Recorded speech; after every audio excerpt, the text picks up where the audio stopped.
two things fill the mind with ever new and increasing admiration and awe, the oftener and the more steadily we reflect on them: the starry heavens above and the moral law within.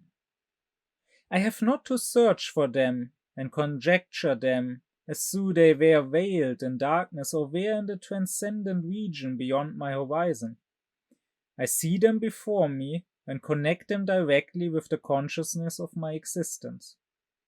The former begins from the place I occupy in the external world of sense, and enlarges my connection therein to an unbounded extent, with worlds upon worlds and systems of systems, and moreover into limitless times of their periodic motion, its beginning and continuance. The second begins from my invisible self, my personality, and exhibits me in a world which has true infinity, but which is traceable only by the understanding, and with which I discern that I am not in a merely contingent, but in a universal and necessary connection, as I am also thereby with all those visible worlds. The former view of a countless multitude of worlds annihilates, as it were, my importance as an animal creature, which, after it has been for a short time provided with vital power, one knows not how, must again give back the matter of which it has formed to the planet it inhabits, a mere speck in the universe. The second, on the contrary, infinitely elevates my worth as an intelligence, by my personality, in which the moral law reveals to me a life independent of animality, and even of the whole sensible world, at least so far as may be inferred from the destination assigned to my existence by this law, a destination not restricted to conditions and limits of this life, but reaching into the infinite. Immanuel Kant. I've talked now for a number of weeks about what Kant says about taste and what he says about the beautiful. And at first, he planned to call what later became the critique of the power of judgment the critique of taste.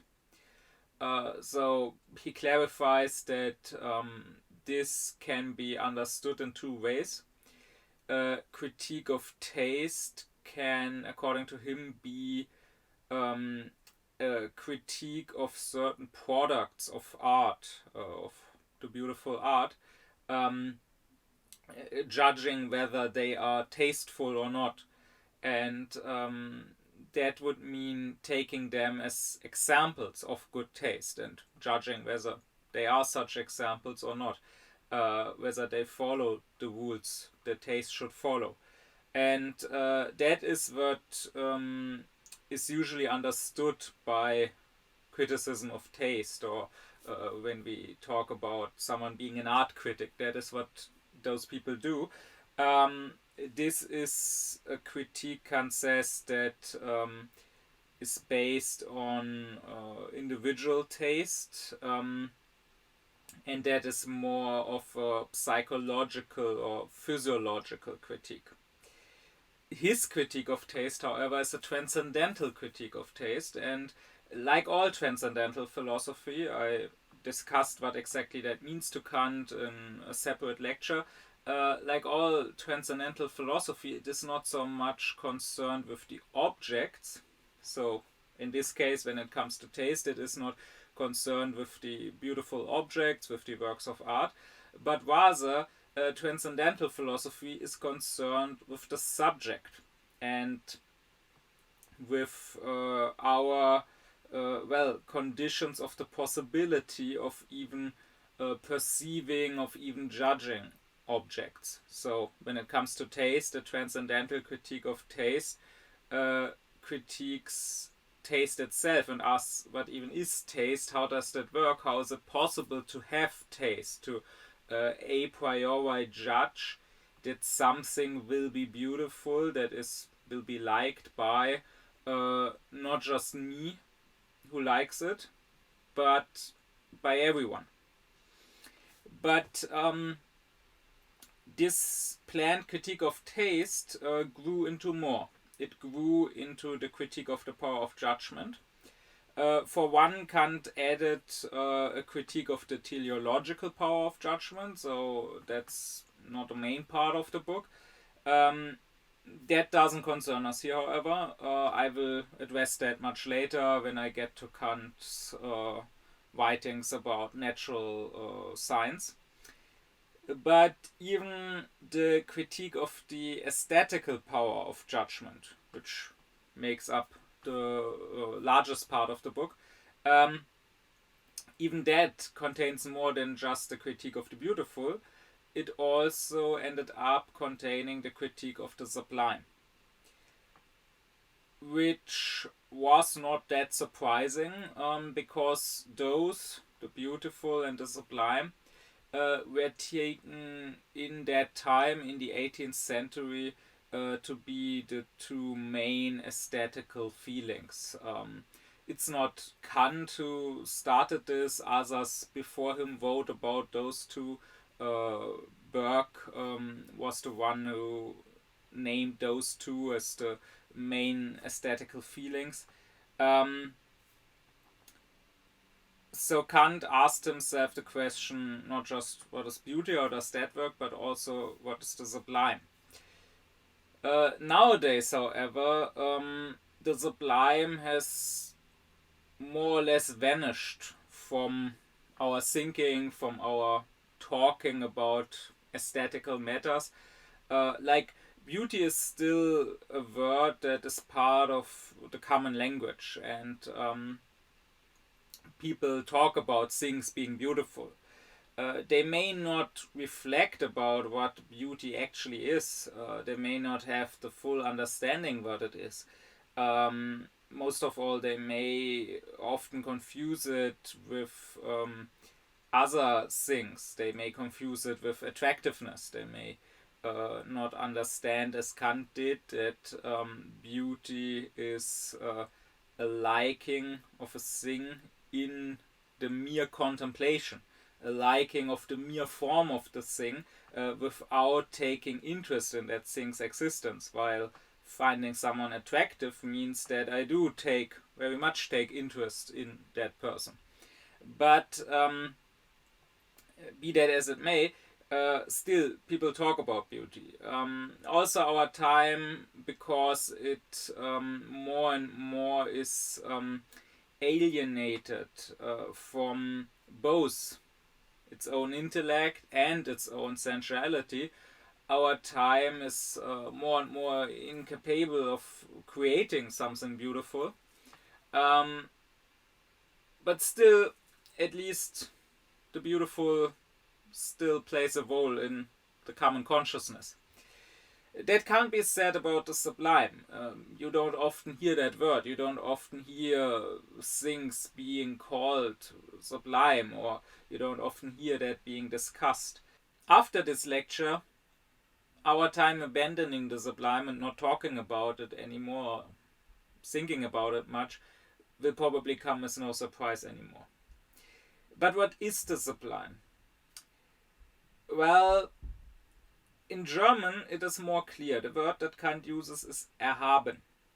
And one advantage of the German language, this is something that especially Fichte noted, is that the words, they often have an actual meaning for the person who understands the language.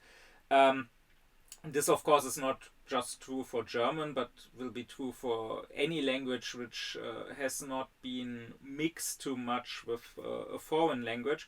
But in English, the issue is that many of the words are basically Latin words, sublime being one of them, and that means that in English they don't have any, let's say, intuitive meaning. Like, you need to know what the word is supposed to mean to, well, know what it means. But just by hearing the word, it's just a bunch of random noises. It could also be called anything else. While in German, the word erhaben, well, heben means to lift something up. And erheben also means to lift something up. It can also mean to rise. So, to rise up from somewhere. Sich erheben means to stand up, to rise up. And that means that erhaben is that which is risen above, or which is towering over something. We also have, for example, the word Erhebung, which is like a hill. Yeah? So in a landscape, if there's an Erhebung, it means there's a risen part in an otherwise flat landscape. So das Erhabene, the sublime, is something which towers above other things. It is something big, something large. To Kant, the most important example is always the starry sky above. But also other large things in nature, like, for example, a mountain range, or great cliffs and a great abyss, or the vast ocean, great storms, a valley between the mountains, clouded in mist, a valley with a dark forest in it. All those are sublime. And Kant would say that we can find the sublime in nature mostly. So when it comes to the beautiful, he says there are two kinds. There's the beautiful of nature and the beautiful of art. Here too, he favors the beautiful of nature. While Kant does appreciate art, he would generally say that human art cannot really be quite as beautiful, quite as perfect as nature. But this difference is even more true when it comes to the sublime. More so than the beautiful, the sublime needs to be sought out in nature and not so much in art.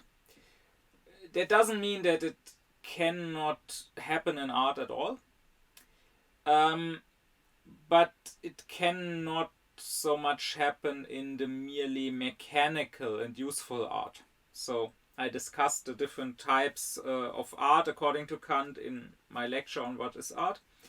And there he says that there is this useful mechanical art, which is basically just craftsmanship or technology, which produces things for use, like a house to live in, or furniture, or spoon for eating, or whatever, a phone, a car. And then on the other hand, there is the aesthetical art, which includes the actual beautiful art.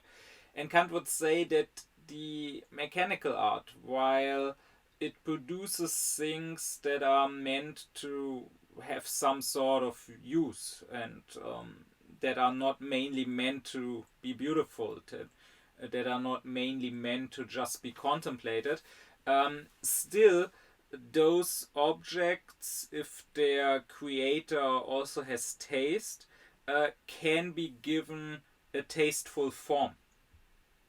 Like, if I create a spoon, of course, it's mainly meant to eat soup with.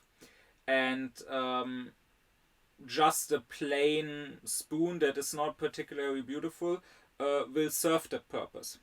But I could also create a beautiful spoon with a nice form, with some engravings or whatever. That will not make it a better spoon to eat with, but it will give it a beautiful form. The same is true for, let's say, clothing or a car.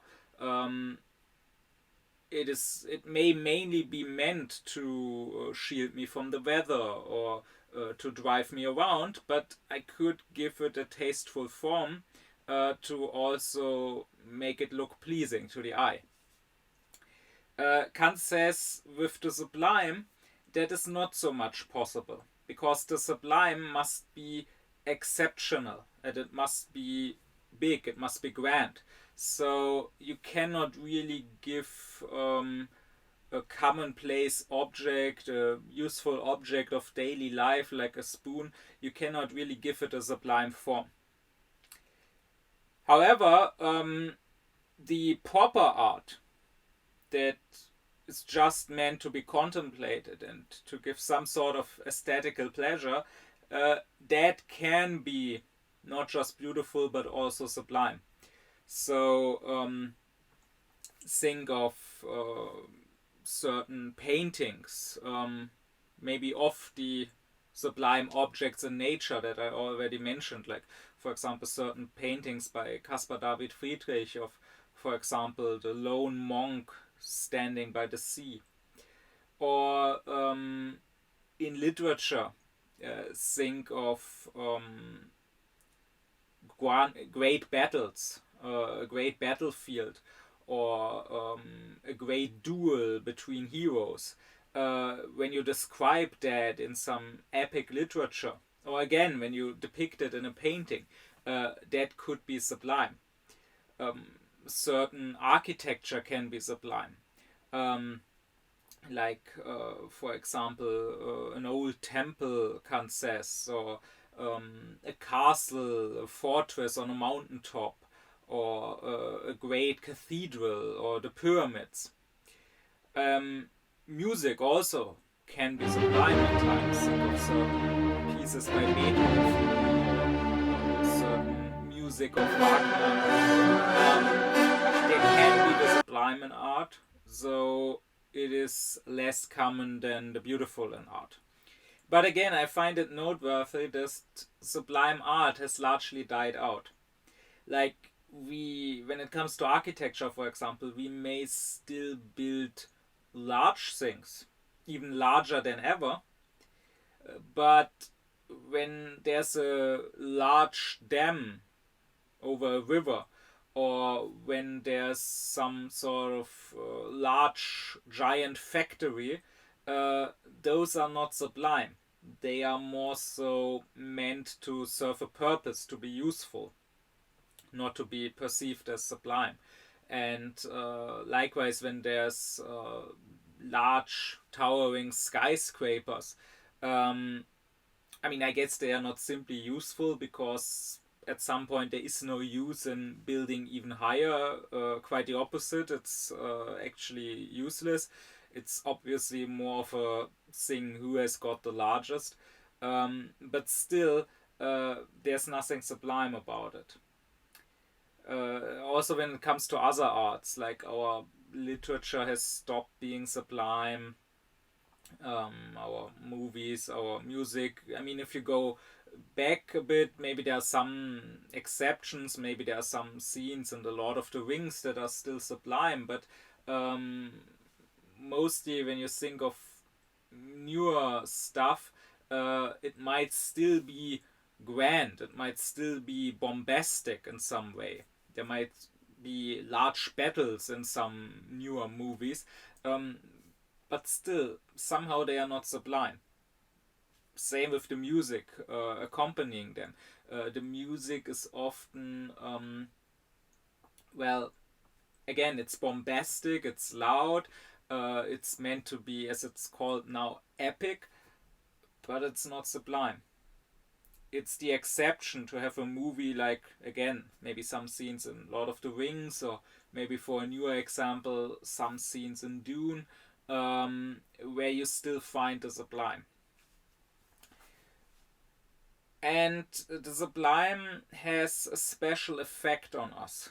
I once visited the dome, the cathedral in Milan, and I joked afterward that when I entered it, I was ready to convert to Catholicism. We find here a great difference between the sublime and the beautiful. The beautiful brings us joy, while the sublime, on the other hand, takes our breath away. It makes us tremble. It sends a shiver down our spine. Kant would say that they are both aesthetical judgments. They are both based on our power of judgment, more specifically on our aesthetical power of judgment, what the power of judgment is, and its different parts or the different ways in which it can work, I have discussed in another lecture. The aesthetical power of judgment, when it judges the beautiful, is called the taste, or more specifically by Kant, the taste of reflection, to differentiate it from the sense taste that we use in eating. The aesthetical power of judgment, when it judges the sublime, doesn't really have a common name.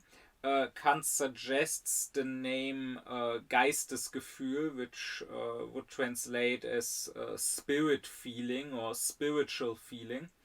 Though he himself doesn't use that word much. But be that as it may, in both cases, the aesthetical power of judgment makes, well, an aesthetical judgment. And in both cases, Kant describes that judgment according to his table of judgments, which I also discussed in a previous lecture. So both of these judgments, according to him, have 4 moments. And since they are both aesthetical judgments, in a general sense, the 4 moments are the same. So I would advise you to first watch my lectures on what is taste and what is beauty, because there I discussed this at length.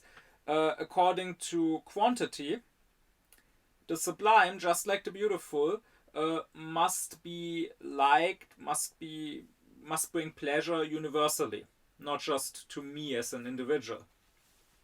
According to quality, just like when it comes to beauty, we like the sublime without taking an interest in it, without wanting anything from that thing, just in mere contemplation.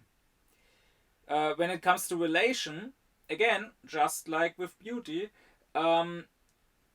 what brings us pleasure when contemplating the sublime is a certain purposiveness, but not an objective purposiveness, but rather a subjective purposiveness. And lastly, when it comes to the modality of this judgment, again, just like with the judgment of taste about something being beautiful, this is a necessary judgment, Kant says.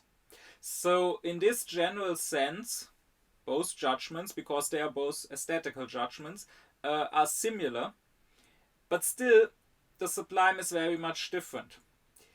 When it comes to beauty, Kant says our mind is in a state of tranquility, which is not the same as complete stillness and stiffness, because as I explained in the lecture on what is beauty, Kant describes it as a play of our mind, a play of our faculties of cognition, a free playing of the intellect and the power of imagination with one another. But still, it brings us some sort of tranquility. While, on the other hand, the sublime steers up our mind. When it comes to the sublime and contemplating that, our mind is in movement. And here there can be 2 different movements, Kant says. Because, this is also something I discussed in previous lectures already, our mind, according to him, our psyche is made up of 3 faculties. The faculty of cognition, the feeling of pleasure and displeasure, and lastly the desiring faculty. And the sublime, of course, is a feeling of pleasure, but there can be a movement, so to say, of that feeling towards our faculty of cognition, and that is what Kant describes as the mathematical sublime. And there can be a movement of our feeling of pleasure and displeasure towards the desiring faculty, which is what Kant describes as the dynamical sublime. Well, to explain all of this further, let's go through those 4 moments of the sublime. So let's start with its quantity, and thereby also let's start with the mathematical sublime. When it comes to quantity, the sublime is that which is grand, which is huge, which is enormous, like the vast ocean, or like the sky in the night with all of its stars. And here it is helpful, just like when it comes to understanding what Kant says about beauty, it is helpful understanding how he describes the process of cognition and the process of experience. I discussed this in previous lecture. I discussed how that process, according to Kant, has 3 steps. And the first of those steps would be what he calls apprehension. That is our power of imagination taking up or taking in the various sensations and forming them into an image. Because through our senses, we just receive singular sensations, colors, sounds, tastes, smells, whatever. This is not enough to have a perception. This would just be a chaos of various sensations. To form them into a perception, they need to be apprehended by our power of imagination, which, along with the sense, is the other part of our sensuality. And the power of imagination, apprehending those sensations, puts them together, so to say, into an image which can be perceived. And then later on, our intellect, our faculty of concepts or of rules, our faculty by which we understand our intellect, can give a concept to that which we are perceiving, right? So I can say I'm perceiving this or that, I'm perceiving a dog, or I'm perceiving a tree. But in order to be able to give a concept to that, I first need to have an image, not just a chaos of sensations. And this image, again, is formed through the apprehension of our power of imagination. Now, the thing with the sublime in the mathematical sense is that it is too big to be apprehended. So imagine you are standing at the foot of a large mountain, or of the pyramids in Egypt. If you look straight ahead, you will not see the whole thing. You will just see one part. And now imagine moving your gaze upwards till it reaches the top of the pyramid. Well, now you are looking at the top, but you are no longer seeing the base. You lost the base, so to say. And that is what happens here, Kant says. When I have something smaller, like a flower or even a whole house, maybe I can apprehend that in one. But with these large things, Kant says our power of imagination, when we are moving on, loses on one side as much as it gains on the other side. It is not able to apprehend all the sensations that this object can give us all at once, and sort of put them into one image. But on the other hand, we are not just sensual beings. We are not just apprehending sensations through our power of imagination, but we also have reason. And again, I described what reason is to Kant in its own lecture. Basically, he says reason is our intellectual faculty of principles. reason is a faculty of thinking the absolute. And reason always desires a totality. Reason is never satisfied with something incomplete or with something conditioned, but rather reason needs a whole, a first, a condition of all the other conditioned things. Um, so much so, and I discussed this in my lecture on what is dialectic to Kant, so much so that our reason drives us towards supersensual ideas. The idea of an absolute subject which doesn't depend on other objects again, but on which all our thoughts, all our feelings depend. That is the idea of a soul. The idea of the world as a whole, and of a first cause in that world which isn't itself caused by anything else. That is the idea of freedom. And the idea of the highest being, the being of beings, the idea of the most real being, of the highest concept from which all other concepts can be derived, that is the idea of God. Those ideas are dialectical according to Kant. That is, there's an illusion here.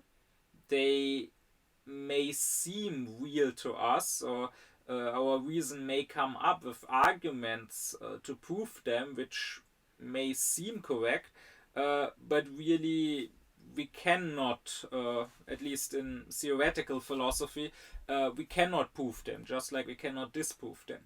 But the point here is that reason always has this drive for the absolute.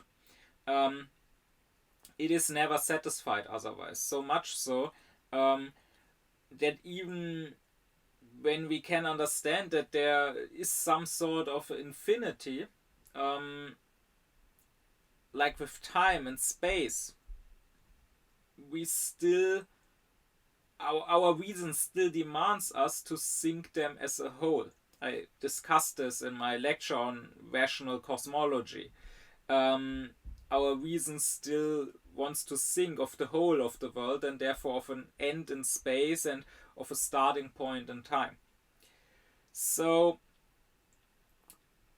that means that between our faculties of cognition, when it comes to the sublime, there will be a sort of conflict. Our power of imagination isn't able to fully apprehend this huge object in front of us, but at the same time, our reason demands that it be apprehended as a whole. Our reason is not satisfied with just parts. And so we keep overstraining ourselves with our power of imagination because reason demands it, and the power of imagination can never meet the demands of reason. And this, of course, is a stark contrast to what happens when we find something beautiful. Because, as I described in that lecture, when it comes to beauty, there's not a conflict between our faculties of cognition, but rather here they are in a special harmony. The beautiful, according to Kant, is something which I can apprehend very well and very easily. Something which, through its purposive form, pretty much lends itself to me, to be apprehended by me. It's not some chaos like a bunch of garbage in chaos lying around, which is hard to apprehend and to make sense of and to find any order in. But something like a beautiful flower or a beautiful butterfly has a form that fits perfectly to my power of imagination, allowing my power of imagination to apprehend it into an image, which again lends itself to my intellect. So I am not making a cognition here. I'm not trying to understand what that thing is when I just judge its beauty. Like when I find a flower beautiful, I don't need to understand that it is a rose and not a tulip or whatever. I just like its mere form. But the form is such that if I wanted to understand it, if I wanted to bring it under rules of my intellect, to give it a concept, I could easily do so. Well, when it comes to the sublime, there's no such harmony. Quite the opposite. There is a sort of disharmony between my sensuality and my intellectuality. And here we have the reason why the sublime is universal, according to Kant. Just like the feeling of beauty is for other reasons. Because all beings who are like me must be able to experience this special sort of disharmony, must be able to experience their power of imagination not being able to apprehend something, but still their reason demanding it. Of course, if you imagine a being of pure reason, that is, if you imagine God, to God there is nothing sublime. Because there is nothing that is too big for God to take in, right? He certainly isn't ever challenged by anything. Also, God has no sensuality at all, so it is not that he is ever apprehending sensations. He doesn't have sensations. He only has intellectuality, and in his intellect he can think whatever he wants. Nothing is too challenging for him. But if you imagine a sensual being, like humans, like animals, maybe some aliens somewhere, they will all at some point find something that is too big for them. Of course, since their sensuality is different, it's not necessarily the same thing for all of them, right? So for me, the pyramids appear to be very large. I could easily think of a being which has some other sort of sensuality, which make the pyramids appear small as a grain of sand to that being. I mean, I myself would probably appear to be very large for a smaller being, like a fly.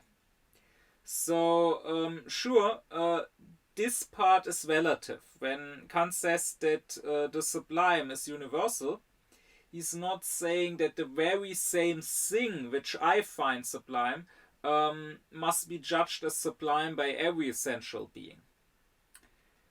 He's just saying that the feeling of taking pleasure in the sublime as such must be universal. Because every sensual being has its limits in its sensuality, whatever they may be. No being can perceive, can apprehend the infinite, because otherwise it would not be infinite. It would be finite if we could take it up into our apprehension. Indeed, sensuality and being limited is pretty much the same. That is what after Kant Fichte showed. Because if you think about it, sensuality means being a limited being, being finite. Kant already describes sensuality as receptiveness, so being passive. Well, what does passivity mean if not hitting a limit of sorts? Being limited by something else, being conditioned by something else. And as Fichte would describe, all sensations basically are the sensation that I'm hitting a sort of limit. Like if I look ahead and I see my wall, what does that mean? It basically means that here my seeing is blocked. I can see as far as the wall because there's nothing in between, there's just air, but the wall is what's blocking my view. I cannot look beyond the wall. And that is exactly what it means to see the wall. If I look out the window, I can look further, but then again, I see the house on the other side. So, again, at some point, my viewing is blocked. And that is exactly what it means to see something. So, sensuality always means being limited in some way. So, of course, different creatures with different sensualities may have different limits. Now, if we were only sensual beings like the animals, we also couldn't take pleasure in the sublime, just like a purely intellectual being like God can't. Because in that case, the limits of our sensuality would be our limits. We could not think of anything beyond our sensuality because we wouldn't think at all if we weren't intellectual beings. Yes, our sensuality would hit a limit, but we wouldn't realize that it is a limit. It wouldn't bother us, and we wouldn't try to go beyond that limit. Like when there's a fly flying in front of my face, the fly probably can't apprehend my body as a whole in that moment. Just like I can't apprehend the pyramid as a whole when I'm standing in front of it. But I still have this thought that the pyramid is a whole, even if that whole goes beyond the boundaries of my sensuality. While I have my doubts that the fly understands that this face in front of which it is currently flying is directly connected to this food below, and that they both belong to the same body, to the same creature. I think the fly has no concept of that. We, however, as human beings, we do. And that is why Kant would say all beings who are like us, so as far as we know, that is only humans, but maybe there are some aliens or whatever, all beings that are like us, so beings, feeling beings, beings capable of feeling pleasure, who have both sensuality and intellectuality, both a power of imagination trying to apprehend things, and reason demanding totality. All such beings must know the pleasure of looking at something sublime. Even though, depending on how exactly their sensuality works, it might not be the very same things that are sublime to them. But the feeling of sublimity itself, that feeling must be universal. Now, like beauty, sublimity too is subjective according to Kant.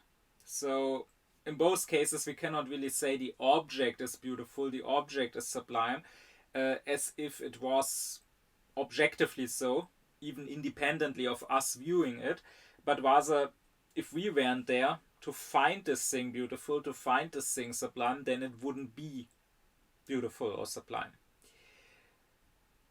It is our subjective judgment, even though it is a universal judgment, that is a judgment that all subjects whose subjectivity works in the same way as ours does, even though they all have to make this judgment.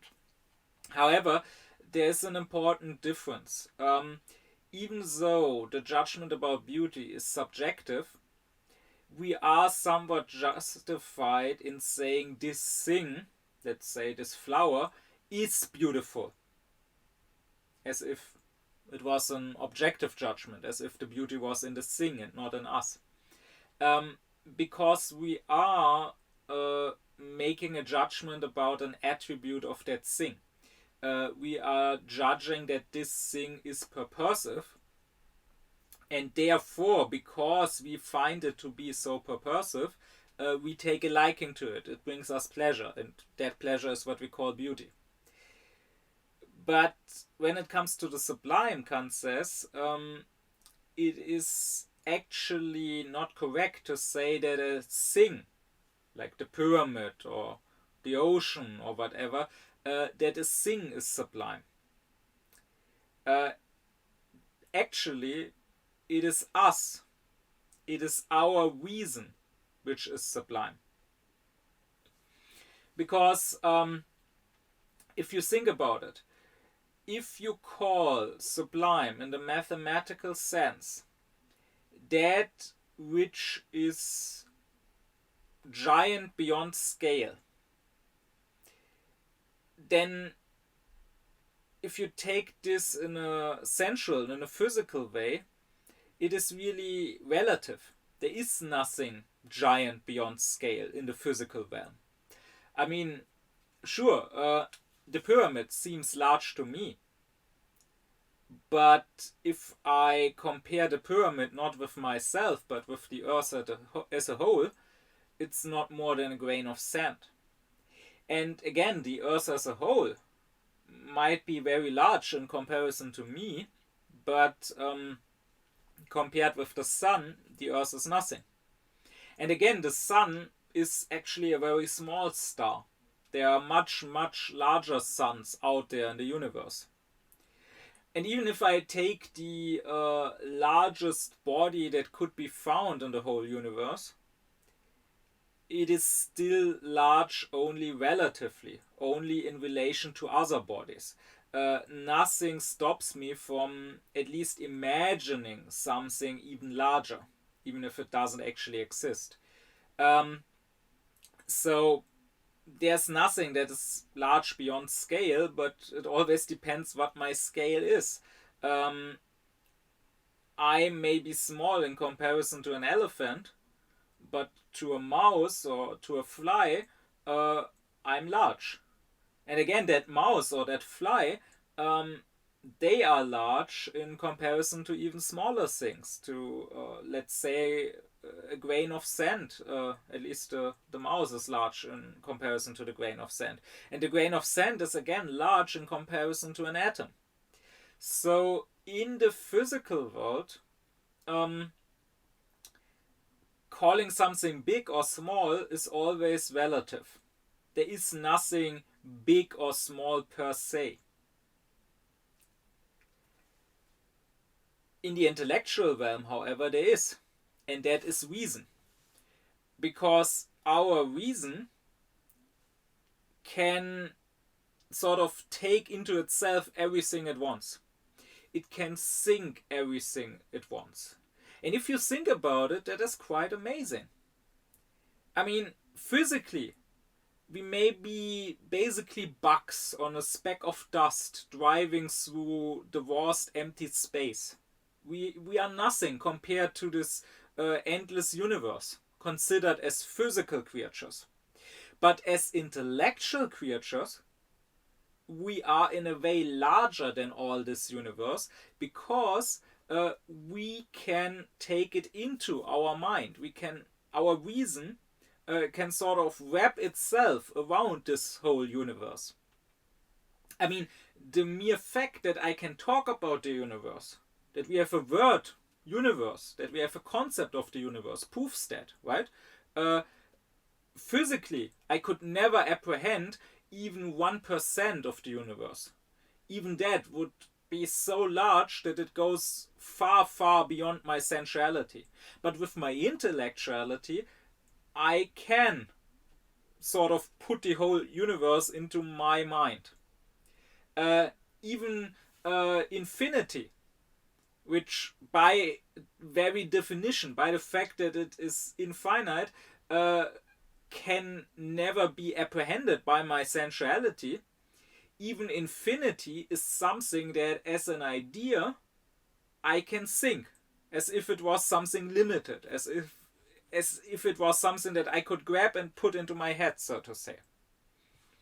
And that means this amazing ability of our reason with its idea of the absolute, its idea of totality, its idea of a maximum, of something going far beyond anything that could ever appear in the physical realm, this is sublime in the actual sense. Again, if you consider the German word erhaben, the sublime literally is something which is erhaben over other things, which is towering, which is rising above over other things. Well, in the physical sense, nothing can be ever erhaben, at least not absolutely, only relatively. But our reason actually does rise above everything else. It actually does tower over even the largest physical things, even over the infinity.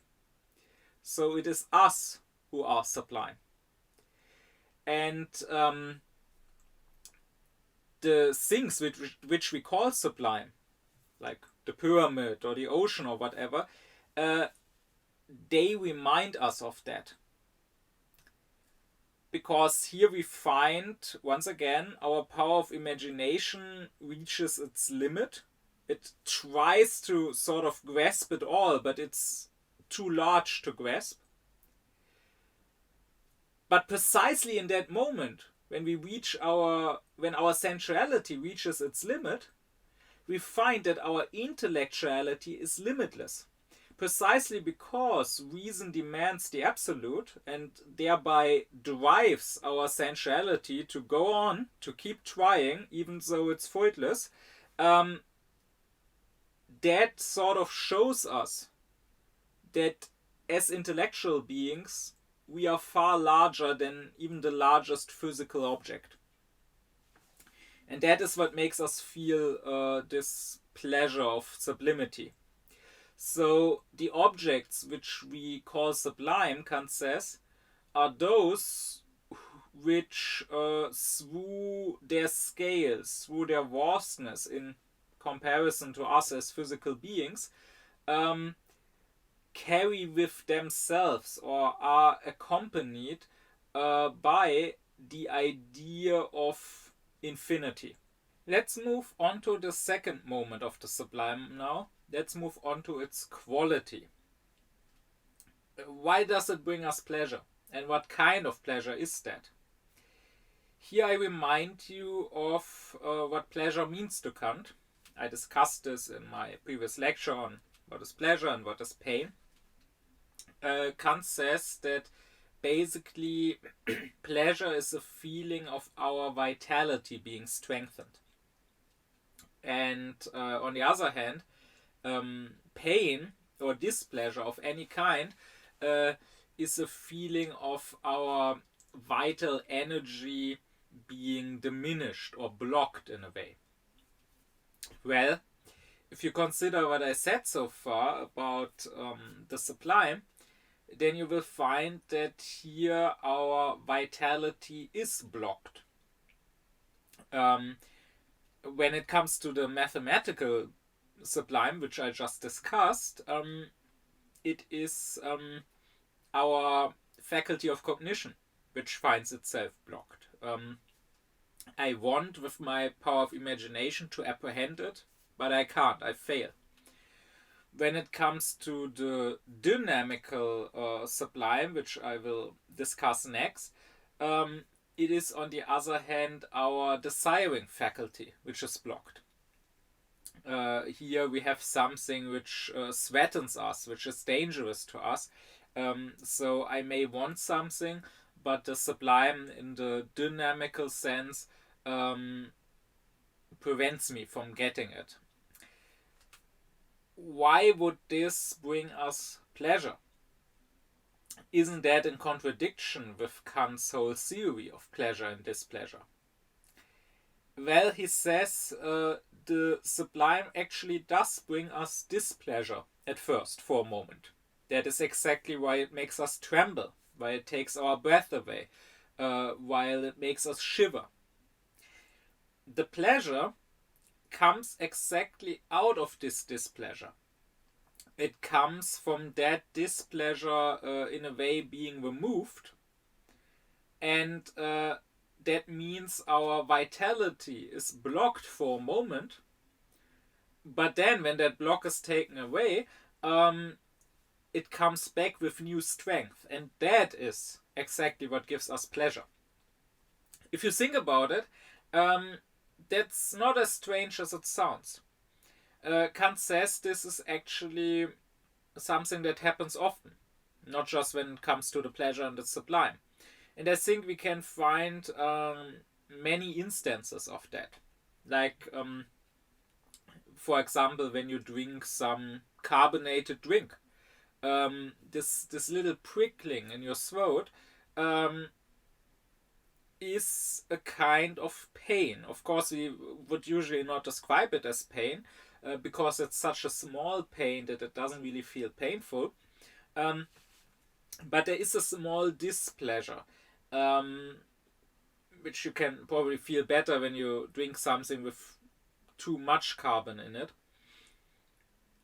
But it brings us pleasure. Or people who like hot, spicy food. It burns your mouth in a way, but somehow that brings you pleasure. Or when you have an itch and then you are scratching yourself, the itch is a sort of displeasure, but the scratching, taking that itch away, is pleasurable. Just like maybe when you have, let's say, a thorn in your food or whatever, and you pull it out. Of course, at first there's pain, but then it gives this good throbbing feeling of release.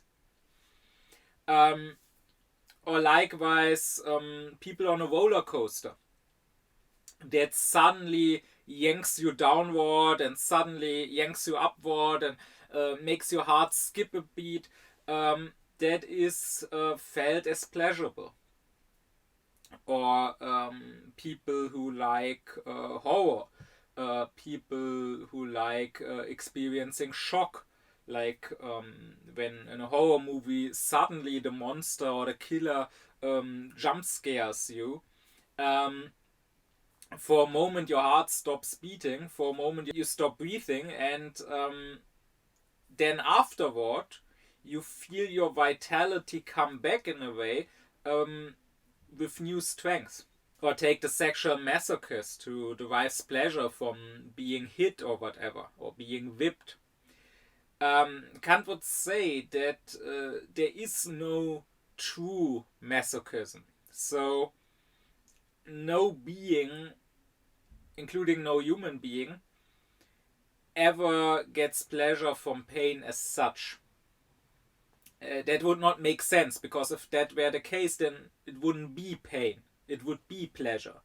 Pain is exactly defined by Kant as a feeling we want to get rid of, as a feeling that, or as a representation that makes us want to stop that representation, while pleasure is one that makes us keep that representation, that makes us want to keep that representation.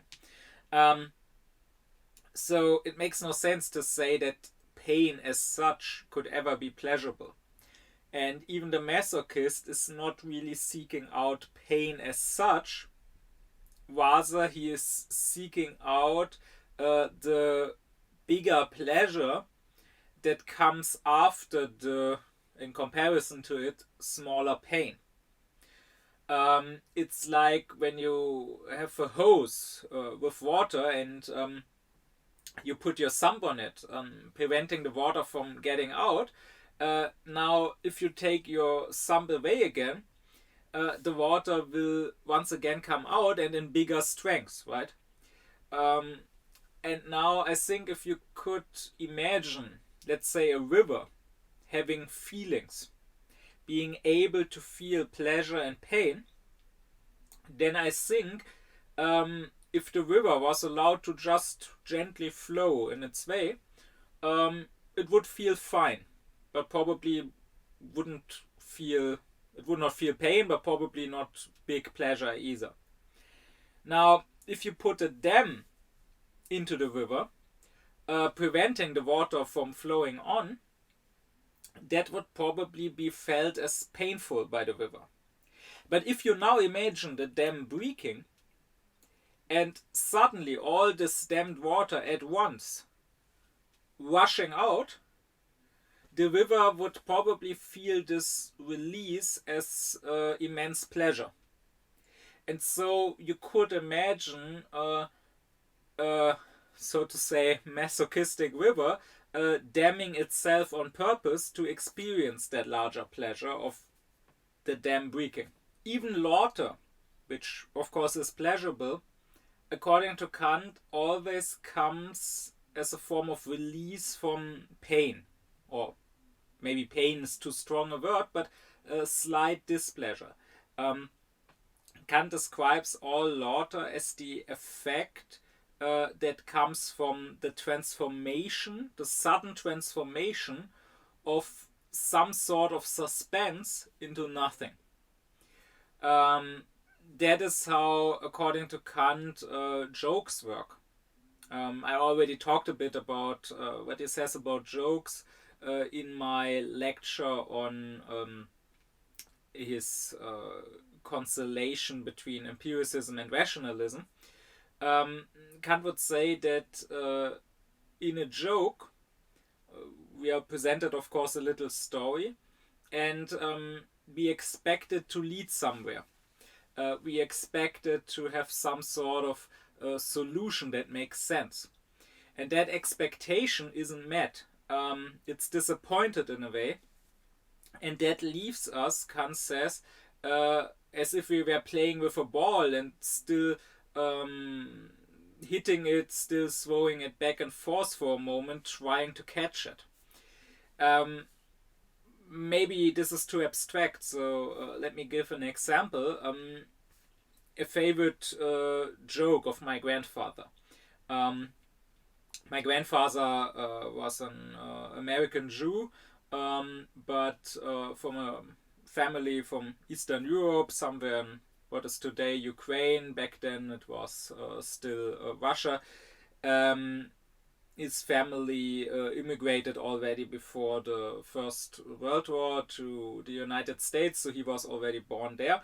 But those roots in Eastern European Jewry were still important to him. And one joke he liked to tell is located somewhere in Eastern Europe in one of those shtetl where Jews used to live.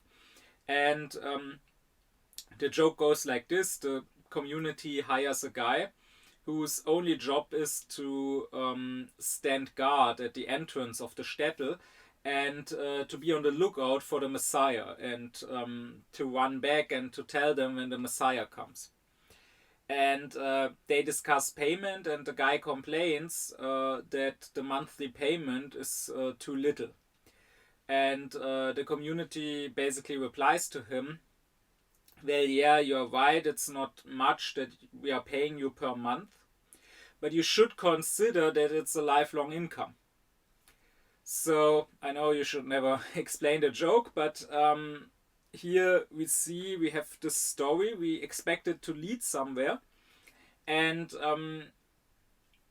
then we are sort of disappointed, and for a moment we are left hanging, so to say, until we realize what it was all about. We realize, okay, the point is the Messiah is never going to come, certainly not in our lifetime, so it's a lifelong income that you get, and that's what makes us laugh. And even the most simple puns, the most simple dad jokes, work like that, Kant would say. They always give us sort of a slight displeasure at first because our expectation, our suspense is disappointed. And that is exactly what then brings us pleasure. And indeed, Kant would say that it isn't just that there are some cases, like with laughter or the sublime or with horror or hot food or whatever, where displeasure can lead to pleasure. But actually he goes further and he considers that maybe this is always the case. All pleasure comes from previous displeasure.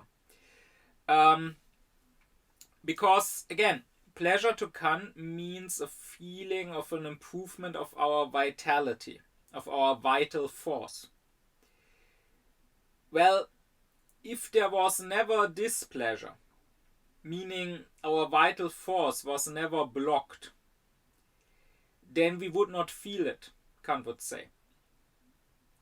Because in that case, it would be an infinite and all-powerful force which would never be challenged, which could remove all obstacles without even the slightest bit of effort, without ever straining itself. It would not then be felt. Kant says that any force in nature can only be felt, can only be observed by some obstacle blocking that force, and that force somehow overcoming that obstacle.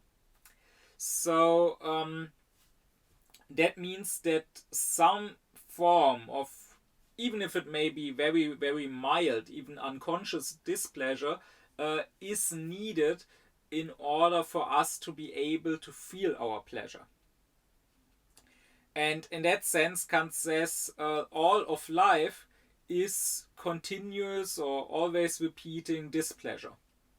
Now, that might sound very bad, but to Kant it's not so bad. It's actually what is needed. The displeasure is a thorn in our side that makes us move on. Kant would say that without it, we would do nothing. So, being happy without having any wishes, any desires, is not something good, Kant would say. Because if you could reach such a state where you are completely without desire, you would not want to do anything anymore. You would not really move anymore because you have no desire. You would not feel yourself anymore. So it would basically be nothing.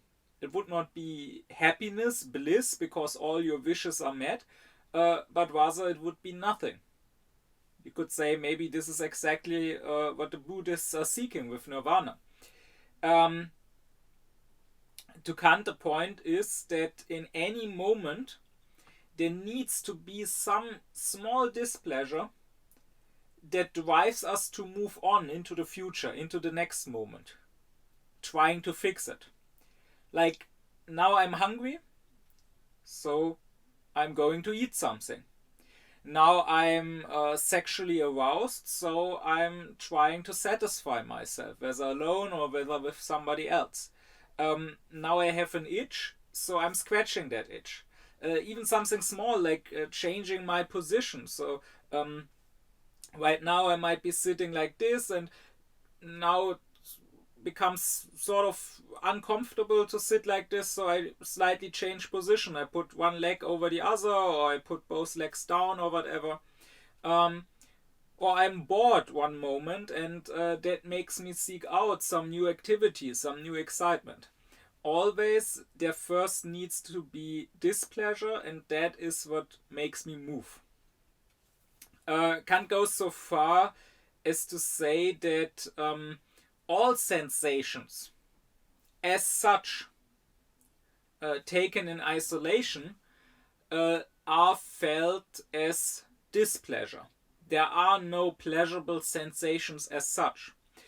Why is that? Because, again, as I mentioned earlier and as I discussed further in a previous lecture, to Kant, sensuality as such is receptivity.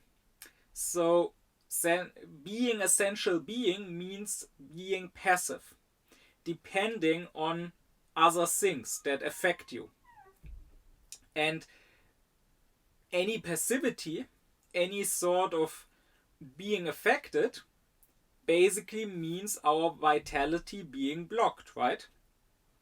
As I explained earlier with Fichte, for example, the sensations of seeing colors, means my ability of seeing is blocked. I now look ahead, I see the wall, I see the color of the wall, means I cannot see beyond. I cannot see other colors unless I look elsewhere. I am now forced to see this wall, to see this color. So my vital force, in a way, is blocked. That is why, if you go with Kant's definition of sensuality as being receptive, and with his definition of displeasure as a feeling of my vitality being somehow attacked, being somehow blocked in its track, it makes sense to say that sensuality as such is experienced as a form of displeasure. The only way, Kant says, in which a sensation can bring pleasure to us is by taking away and replacing another earlier sensation which brought us displeasure. If that earlier sensation is lacking, then the new sensation will not be experienced as pleasurable but as displeasurable. So he would say that yes, sure, eating can be very pleasurable, but only if before you had the slightly unpleasant feeling of being hungry or of having an appetite. If you were forced to eat when you are full or when you have no appetite, like maybe you know the feeling of, I don't know, being very sad one day and having absolutely no appetite and sort of forcing yourself to eat. The sensation as such is exactly the same, Kant would say. Like, it's not the food that is different. It tastes the same. And still, it doesn't bring the same pleasure because it, in this case, it doesn't take away another unpleasant feeling that came before. Likewise, when you eat too much of a certain food, right? Like some salt is nice, or some sugar, some sweetness is nice, but if you were forced to keep eating salt or to keep eating sugar, very soon it starts tasting very repulsive. Even though the taste as such is not different, it's still salty, it's still sweet. But before that, Kant would say, it took away a slightly unpleasant sensation. Now it doesn't, and so it is itself unpleasant. And that is true, of course, not just for eating, but for other things too, right? So sex can be very pleasurable, but only if before that you have the slightly unpleasant feeling of being sexually aroused but not yet satisfied. Or Kant says scratching yourself can be pleasurable, but only if it takes away an itch. If you are being scratched without an itch, then it's slightly painful. So, in that sense, Kant actually has a negative theory of pleasure. In that sense, he actually says that it is displeasure which is sort of the norm, and pleasure only comes from displeasure being taken away for a while.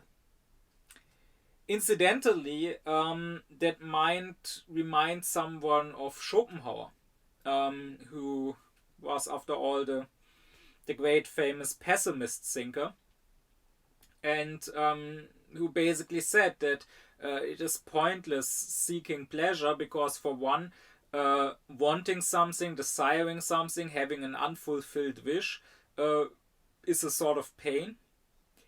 And even if you manage to get what you desire, then you will experience pleasure for a while, but then the pleasure will go away again, right? If you eat, eventually you will be hungry again. If you have sex, eventually you will be horny again. Schopenhauer, to my knowledge, doesn't say that he was influenced by Kant here, even though in other instances he claims to be the greatest Kantian of all. But when it comes to this pessimism, to this theory of pleasure of his, he seems to more say that this is his own invention, or he seems to give more credit to Buddhism. And it might indeed be that Schopenhauer was not familiar really with Kant's theory of pleasure and displeasure, because Kant doesn't really discuss this at length in his published works. It was more something he talked about in some of his lectures on anthropology and in some of his notes, and those can be read today. But in the time of Schopenhauer, they were not really publicly available yet, so Schopenhauer was probably not aware of them.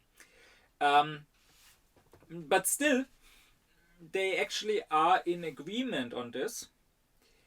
And yet, Kant is, and rightly so, usually considered an optimistic thinker and not a pessimist. But what I want to point out here is that this is not because his theory of, let's say, how the world works and how pleasure and pain work is so different from Schopenhauer's, but rather the judgment about how the world works, about the value of that, is different. So the difference is not in their theory, but the difference is for practical reasons. It is Kant's philosophy of religion and his moral philosophy which make him an optimist. And those Schopenhauer doesn't have. Schopenhauer is an a-rationalist. He doesn't have religion. He's an atheist. So to him, the world is pointless. The world is senseless. The world is not justified as God's creation.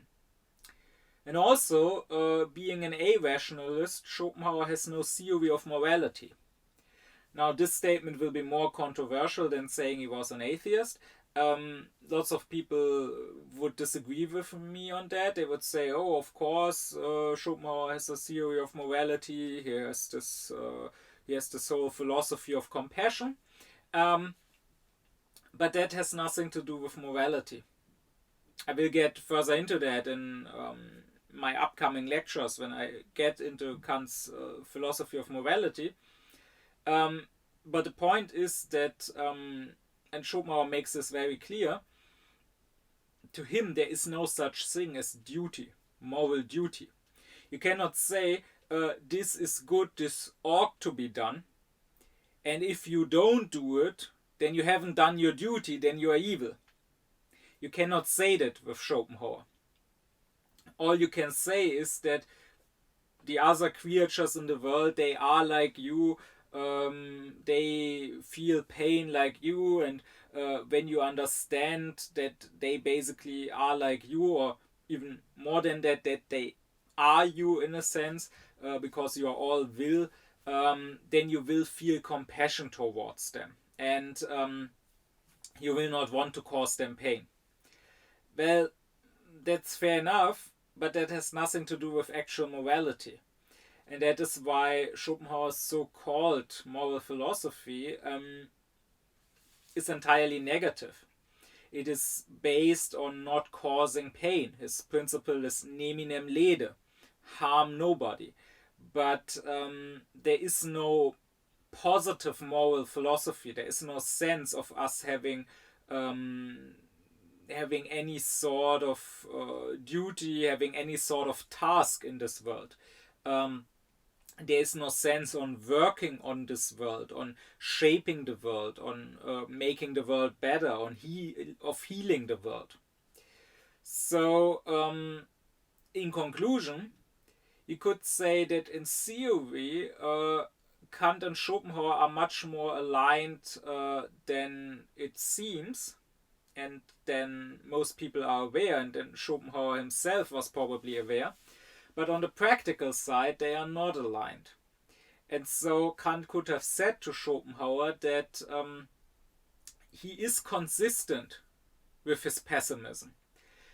If you are an a-rationalist, if you reject God, and if you reject morality and moral duty, then it makes sense to be a pessimist. So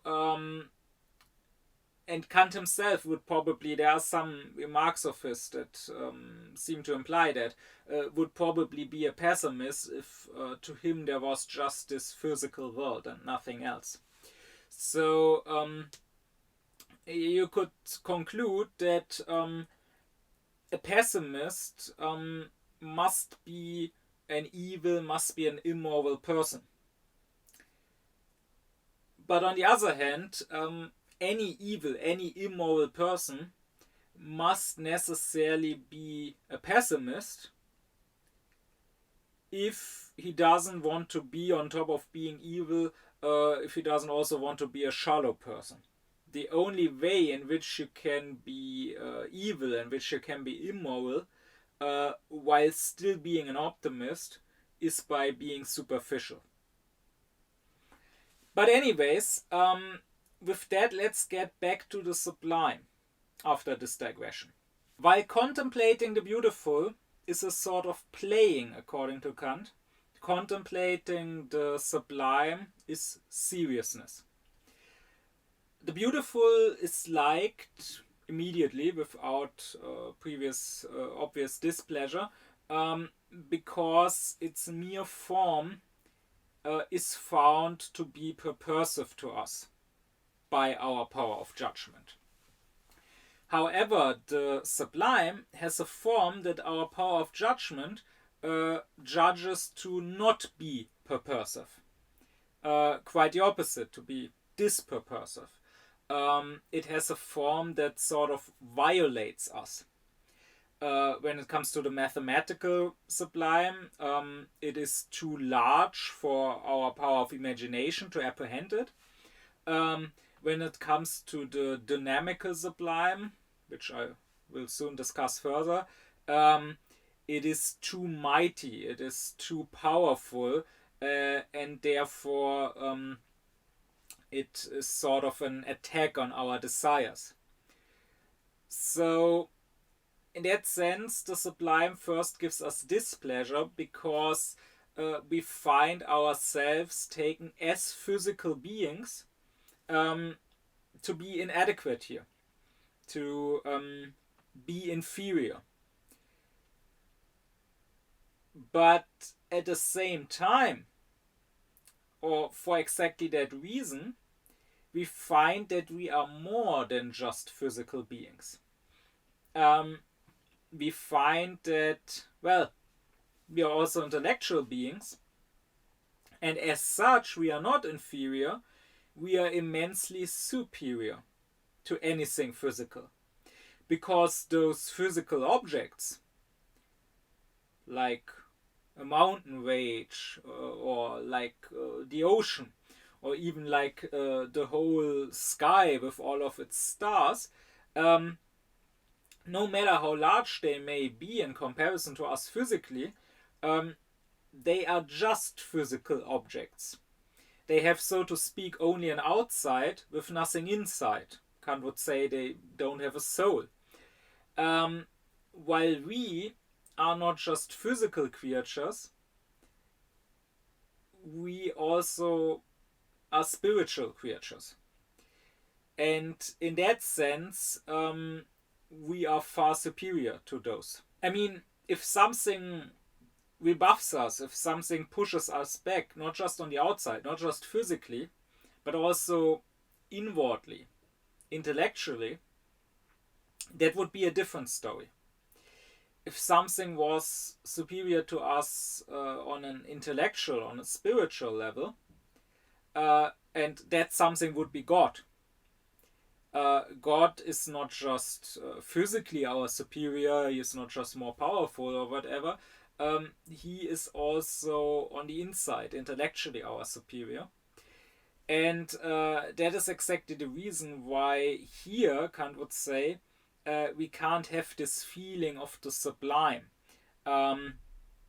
Because we don't find ourselves elevated, lifted up, risen. It's not that something just beats us down, so to say, outwardly and thereby makes us inwardly rise up, but rather here it beats us down completely. that is why the proper response, the proper feeling towards God, Kant would say, is fear, fearing God. So he also says that, ironically, this fear, it's not the same as being scared of God, because ironically, he who fears God is exactly the kind of person who has nothing to fear from God. Because if you fear God, it means that you do what God wants. You are a good, you are righteous, you are a conscientious person, and such a person doesn't need to have anything to fear from God. But I will talk further about God and what fear of God means to Kant when I come to his philosophy of religion. But an object of nature, which, unlike God, is not superior to us in every sense, but only superior to us in the physical sense, that can make us feel displeasure of the sublime. Because here Kant says what is actually sublime is not the object as such, but the use our own power of judgment makes of that object. Because actually, what is sublime, in the true sense, is our reason with its ability to have an idea of totality, to have an idea of the absolute.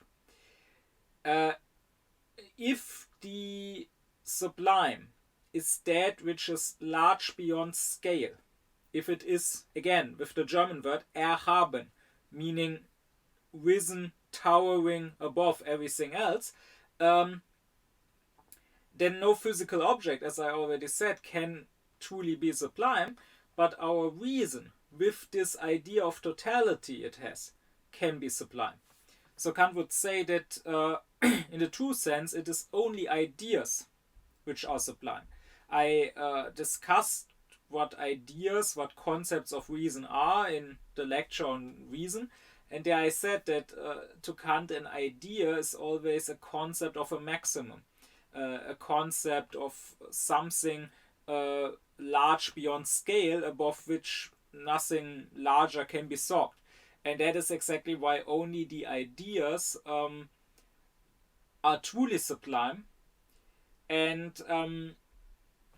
the physical objects that we call sublime, they just sort of remind us of those ideas. They appear to us as physical expressions of those ideas. So while they may first cause displeasure by sort of beating us down physically, our reason rises against that beating down. Our reason protests against that, and our reason subjects them. Not physically, but in thinking, intellectually, subjects them, and in that sense we feel superior to those objects who appear to be so superior to us. And that is what brings us pleasure in the sublime. Our own sublimity, being reminded of that. When we find something beautiful, we find that the object is purposive for us in its form. When we find something sublime, we find with our power of judgment that the object is exactly not purposive for us. But that exact finding leads us to discovering a higher form of supersensual, of intellectual purposiveness in ourselves. Basically, those large objects that we call sublime, they are inadequate for us. They are not suitable for us, or rather they make us feel inadequate. But thereby, they remind us that we have a higher vocation, Kant says, to make the whole world adequate for us, to subject the whole world to us, and to form and shape it in our intellectual image, to make it rational. So in beauty we discover what Kant called the technique of nature. I discussed that in the lecture on the power of judgment. So we discover that nature uh, appears to us as if it was a work of art, as if it was not just a product of coincidence, of blind happenstance, but as if an artist had created it to be purposive in its form. Uh, when it comes to the sublime, we don't discover this technique of nature. Quite the opposite. Nature appears to us as if it was not purposive for us, as if it was not made for us. But that leads us to discovering our own purposiveness and our ability to rise in protest over nature and against nature and to shape it ourselves, to not depend on it being shaped for us already, but to subjugate it and to make it ours. So it steers up our energy, our forces, and that is what is felt as pleasurable. This very much reminds me of Nietzsche, someone who usually is thought to be very much in opposition to Kant. But Nietzsche famously has this whole theory of the will to power, everything being will to power. And here you could say, if you try to interpret Kant through Nietzsche, that the sublime is that which makes us feel powerless, because when it comes to the mathematical sublime, I don't have the power to apprehend it completely. And when it comes to the dynamical sublime, I don't have the power to resist it. So it makes me feel powerless, which of course is displeasure. But by feeling powerless, by making me feel powerless, it also wakes up my will to power. My will to increase my power and to surpass this object in power, to subjugate it to my power. And by making me feel not my actual power, actually making me feel powerless, but making me feel my protest against this powerlessness, and thereby making me feel and discover my will to power, making me discover that while my actual power might be very much limited, my will to power is completely unlimited. That is how the sublime brings me pleasure. However, like the pleasure we take from the beautiful, the pleasure in the sublime is a disinterested pleasure, Kant says. That is true for all aesthetical pleasure. I will clarify once again what disinterested means to Kant, because otherwise there might be misunderstandings, especially after I just talked about Nietzsche and the will to power. So, as I already said in the lecture on beauty, you must not misunderstand the word disinterested. To Kant, interest is always interested in an object and its reality. Because you could say, am I not interested in myself here? If the pleasure comes from my will of power being awoken, isn't that something that very much is connected with interest?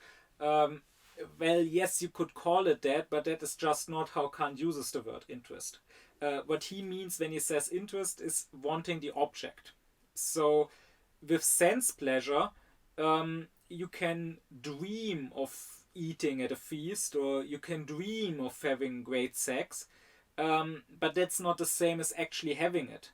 And in fact, once you wake up from that dream and realize it was not real, that might even bring you displeasure, because you're now disappointed and feeling the lack, feeling that you don't have what you desire all the more. The same with intellectual pleasure that we take from approving the good. Like if you just dream of world peace, it's not the same as actual real world peace. And again, when you wake up and realize your dream isn't real, you might be disappointed. But with aesthetical pleasure, it's not about the object, it's about what the contemplation of the object's form does to us. So you can dream of something beautiful, or you can dream of something sublime, and the fact that it's just a dream and not real doesn't change the pleasure you derive from it, because you get the pleasure not from the object but from the mere representation of the object. But be that as it may, Kant does stress that the pleasure we take in the sublime is a disinterested pleasure. So it's a pleasure that you cannot feel as long as there are interests of yours connected to this. So this goes, of course, for sensual, or as Kant calls it, pathological interest, um, meaning that you must be safe to enjoy the sublime. Like, sure, a vast ocean in a storm with the waves crushing each other, that might be a very sublime view if you are standing at the shore in safe distance. If you are on a small boat drifting helplessly on that ocean, um, a new wave rising above you, ready to crush you, you will probably not be sitting there contemplating how sublime that view is. Or likewise, a storm that yanks at the trees, that even uproots the trees. If you are watching it from the window, from inside a safe house, listening to the rolling thunder, seeing the lightning strike, that might be very sublime. But you wouldn't want to be outside right now in an open field.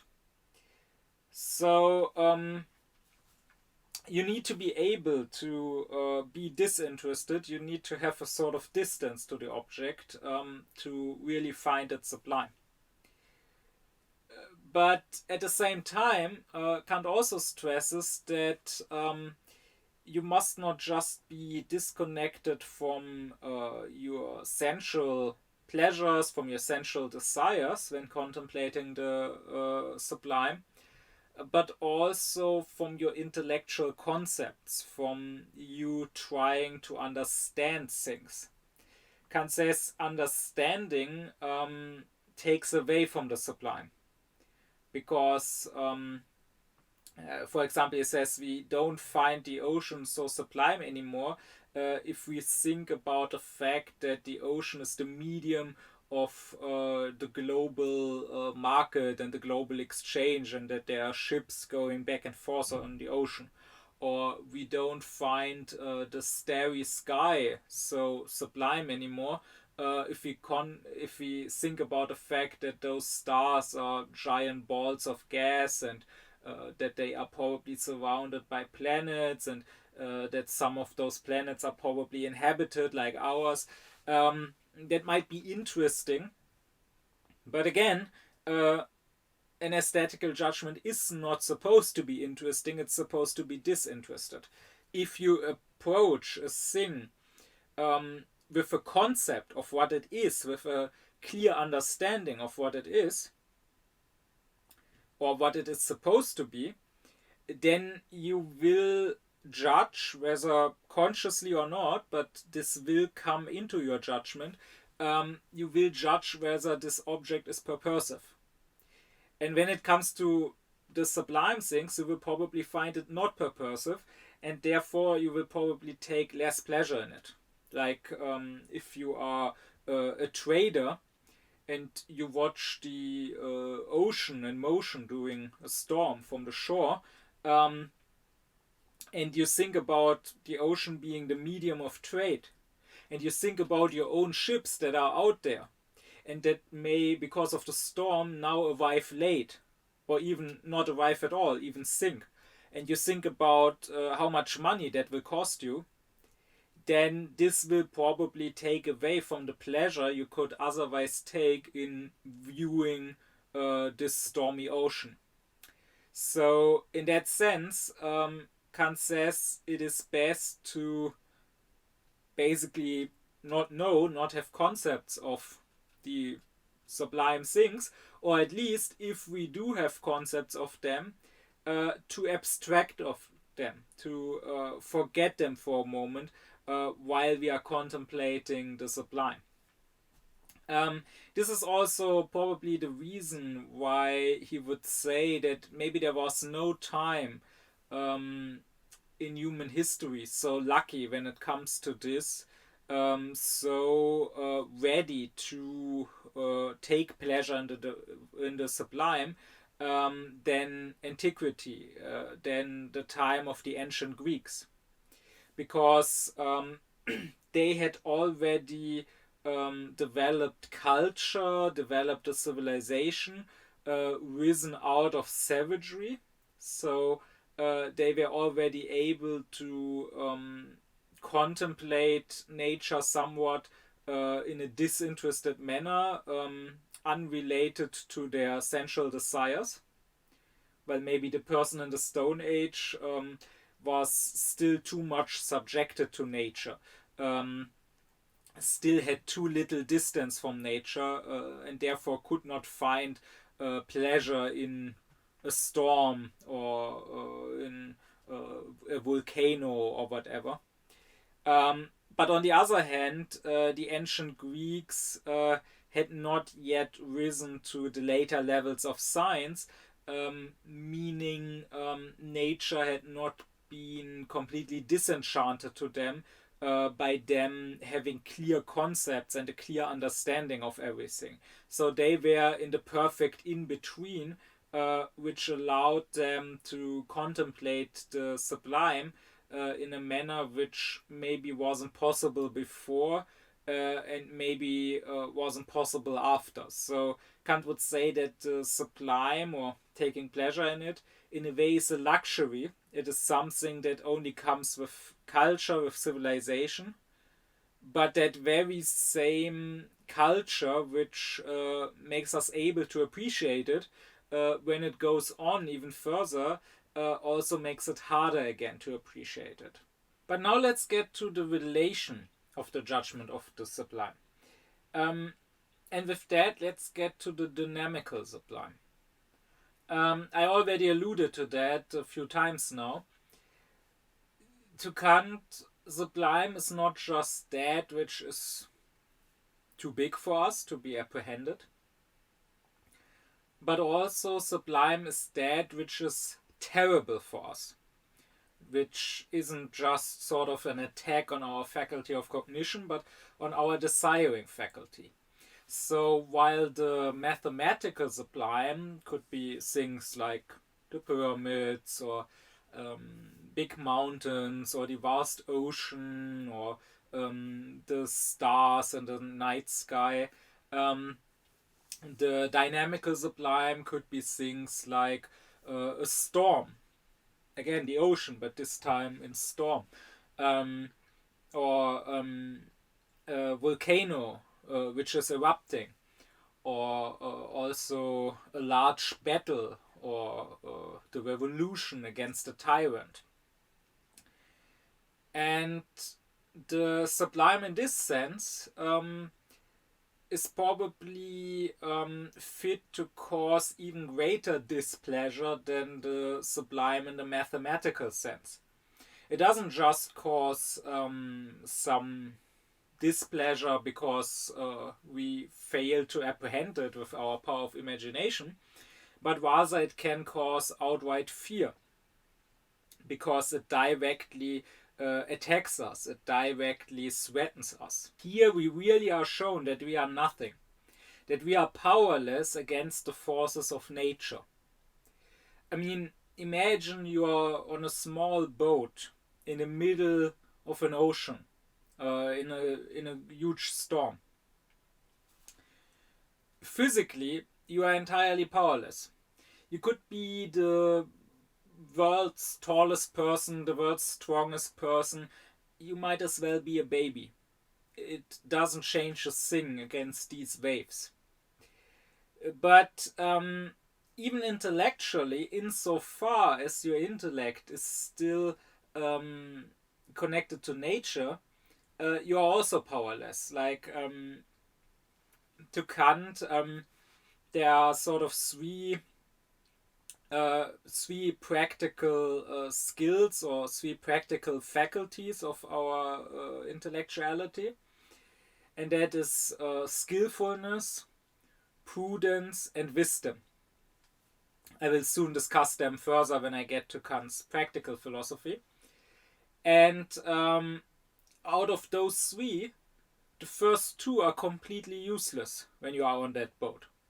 You could be the most skillful person, you could be the most prudent, the most smart person in the world. When you are on a small boat in the middle of that ocean, or when you are directly under an erupting volcano or whatever, you are completely helpless. The only thing which this storm cannot attack is your wisdom. Because the sublime, in the dynamical sense, shows us very clearly that physically we are unfree here.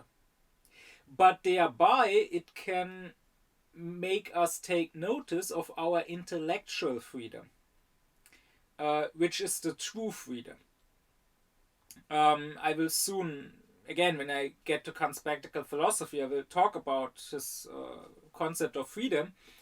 Of course, to the average person, freedom is exactly this physical freedom, this not being bound in chains, this having the choice to pick between A and B. Well, here we can see that even if we are the smartest or the strongest or the mightiest person, nature can very easily take that choice away from us. Nature can prevent us from picking between A and B, and in that way nature can make us unfree. But the true freedom to Kant is the intellectual, the inner freedom. It is the freedom not of choice, but of will. And those are not the same thing to Kant, as I will soon explain. What the storm cannot attack and not take from me is my character. I can still be firm in my principles if I am a principled person. I can still decide not what happens to me, but how I react to it, what inner posture I take. I could still react to the storm as a wise person. That is, I could react in a stoic manner and tell myself, well, whatever I can't change also doesn't concern me. Even if nature will crush me in the next instant, I don't have to break down and scream and fear for my life. I can take it with inner tranquility of the soul. And this is a freedom that no one can take away from me. No force of nature. Only I myself can throw that out of the window. And in that sense, Kant would say that the forces of nature can only ever overwhelm and crush the individual human being. But they cannot destroy humanity as such. That is, intellectuality, rationality as such, freedom as such, autonomy as such. And that is exactly what the dynamically sublime reminds me of. So we could say that both kinds of the sublime in a way overwhelm me. The mathematical sublime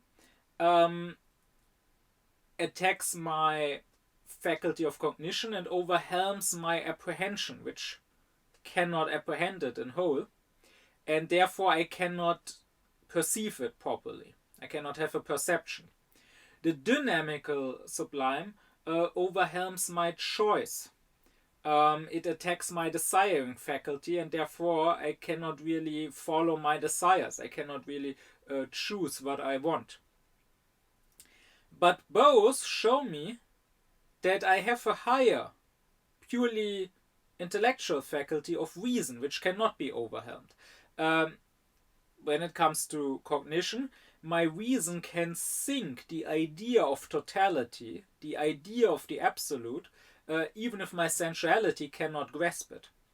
And when it comes to desiring, my will, and will to Kant is nothing but practical reason, my will can still want what is good and what is right, even when my choice My concrete choice to pick A or B is taken away from me. And therefore here, even more so than when it comes to the mathematically sublime, we can realize that it's not the thing which is sublime. Because again, this is just relative, right? Nothing is threatening and terrible and powerful in itself in this physical realm. Like, sure, I am powerless against the ocean when there's a storm and I'm on a small boat. But the ocean in turn would be powerless against the sun. If the sun came closer to the earth, long before the earth itself would be swallowed up by the sun, the ocean would already have evaporated. So really the ocean too is nothing. It is not the thing which is sublime. It is me, the contemplator, who finds himself to be sublime. While being threatened, physically threatened by that thing, I have this feeling rising in myself that I can resist, not physically I'm powerless, but I can intellectually resist. And therefore my own reason is sublime. Is again with the German word erhaben, towering above that terrible physical threat. Kant says that our supersensual faculty of reason, both as a faculty of cognition, thinking the absolute, and as a faculty of desiring, as a will, wanting the absolute, it is so sublime, so limitless, that we cannot view it, we can hardly realize how far it reaches, unless through this sublime, this feeling of the sublime, that is through realizing that our sensual faculty is completely unfit, is way too small and too limited and too pathetic for the unlimited demands of our supersensual faculty. Kant says the beautiful is something whose form we find fitting to the concepts of our intellect. Our intellect, as I discussed in the previous lecture, as the faculty of concepts, as the faculty of rules. The beautiful doesn't fit with a specific concept of the intellect, because finding something beautiful is not about understanding what it is. It is not about having a cognition. It is not about putting a label on it, saying, oh, this is a rose and not a tulip or a lily or whatever. But we find it beautiful because it has a form which is adequate to an indeterminate concept of our intellect. So it is adequate to the mere form of conceptuality, the mere form of following rules. Well, Kant would say the sublime is something whose form is adequate not to our intellect, but to our reason. Is adequate not to a concept, but to an idea. So, a concept of a maximum, a concept of something absolute. And again, it is not adequate to a specific idea, like when I watch the ocean or the stars in the sky or whatever. It's not that this is necessarily an expression of the idea of God or of justice or whatever, but it is adequate to the form of an idea, of ideality as such, the form of a maximum, of something absolute. And that is why this aesthetical contemplation gets us into a certain mood, Kant says, which sort of helps the other two faculties of our mind. Contemplating the beautiful puts us into a mood which makes us more fit for cognition. It is not by itself a cognition. When I'm just contemplating the beautiful, I'm not understanding the things, I'm not understanding what they are, what rules they follow. But I get in a sort of mindset, um, contemplating their form, contemplating how the form seems to follow an unknown rule that I can't name. I get into a sort of mindset which would be perfect to also have cognition of those things. Well, likewise, Kant says the sublime puts me into a sort of mindset where I could more easily be touched or be receptive towards moral ideas. I am not being a moral person while, let's say, standing at a mountaintop at an abyss and trembling at a sublime view.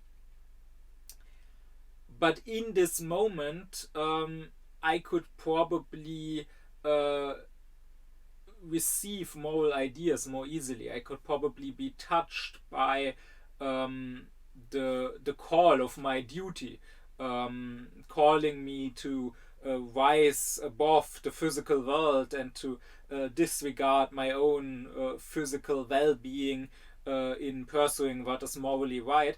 I could receive those ideas more easily while in that mindset. According to Kant, nothing can be thought of which is more sublime than a character adequate to the ideas of reason. A character who doesn't bend or doesn't break at the physical threat.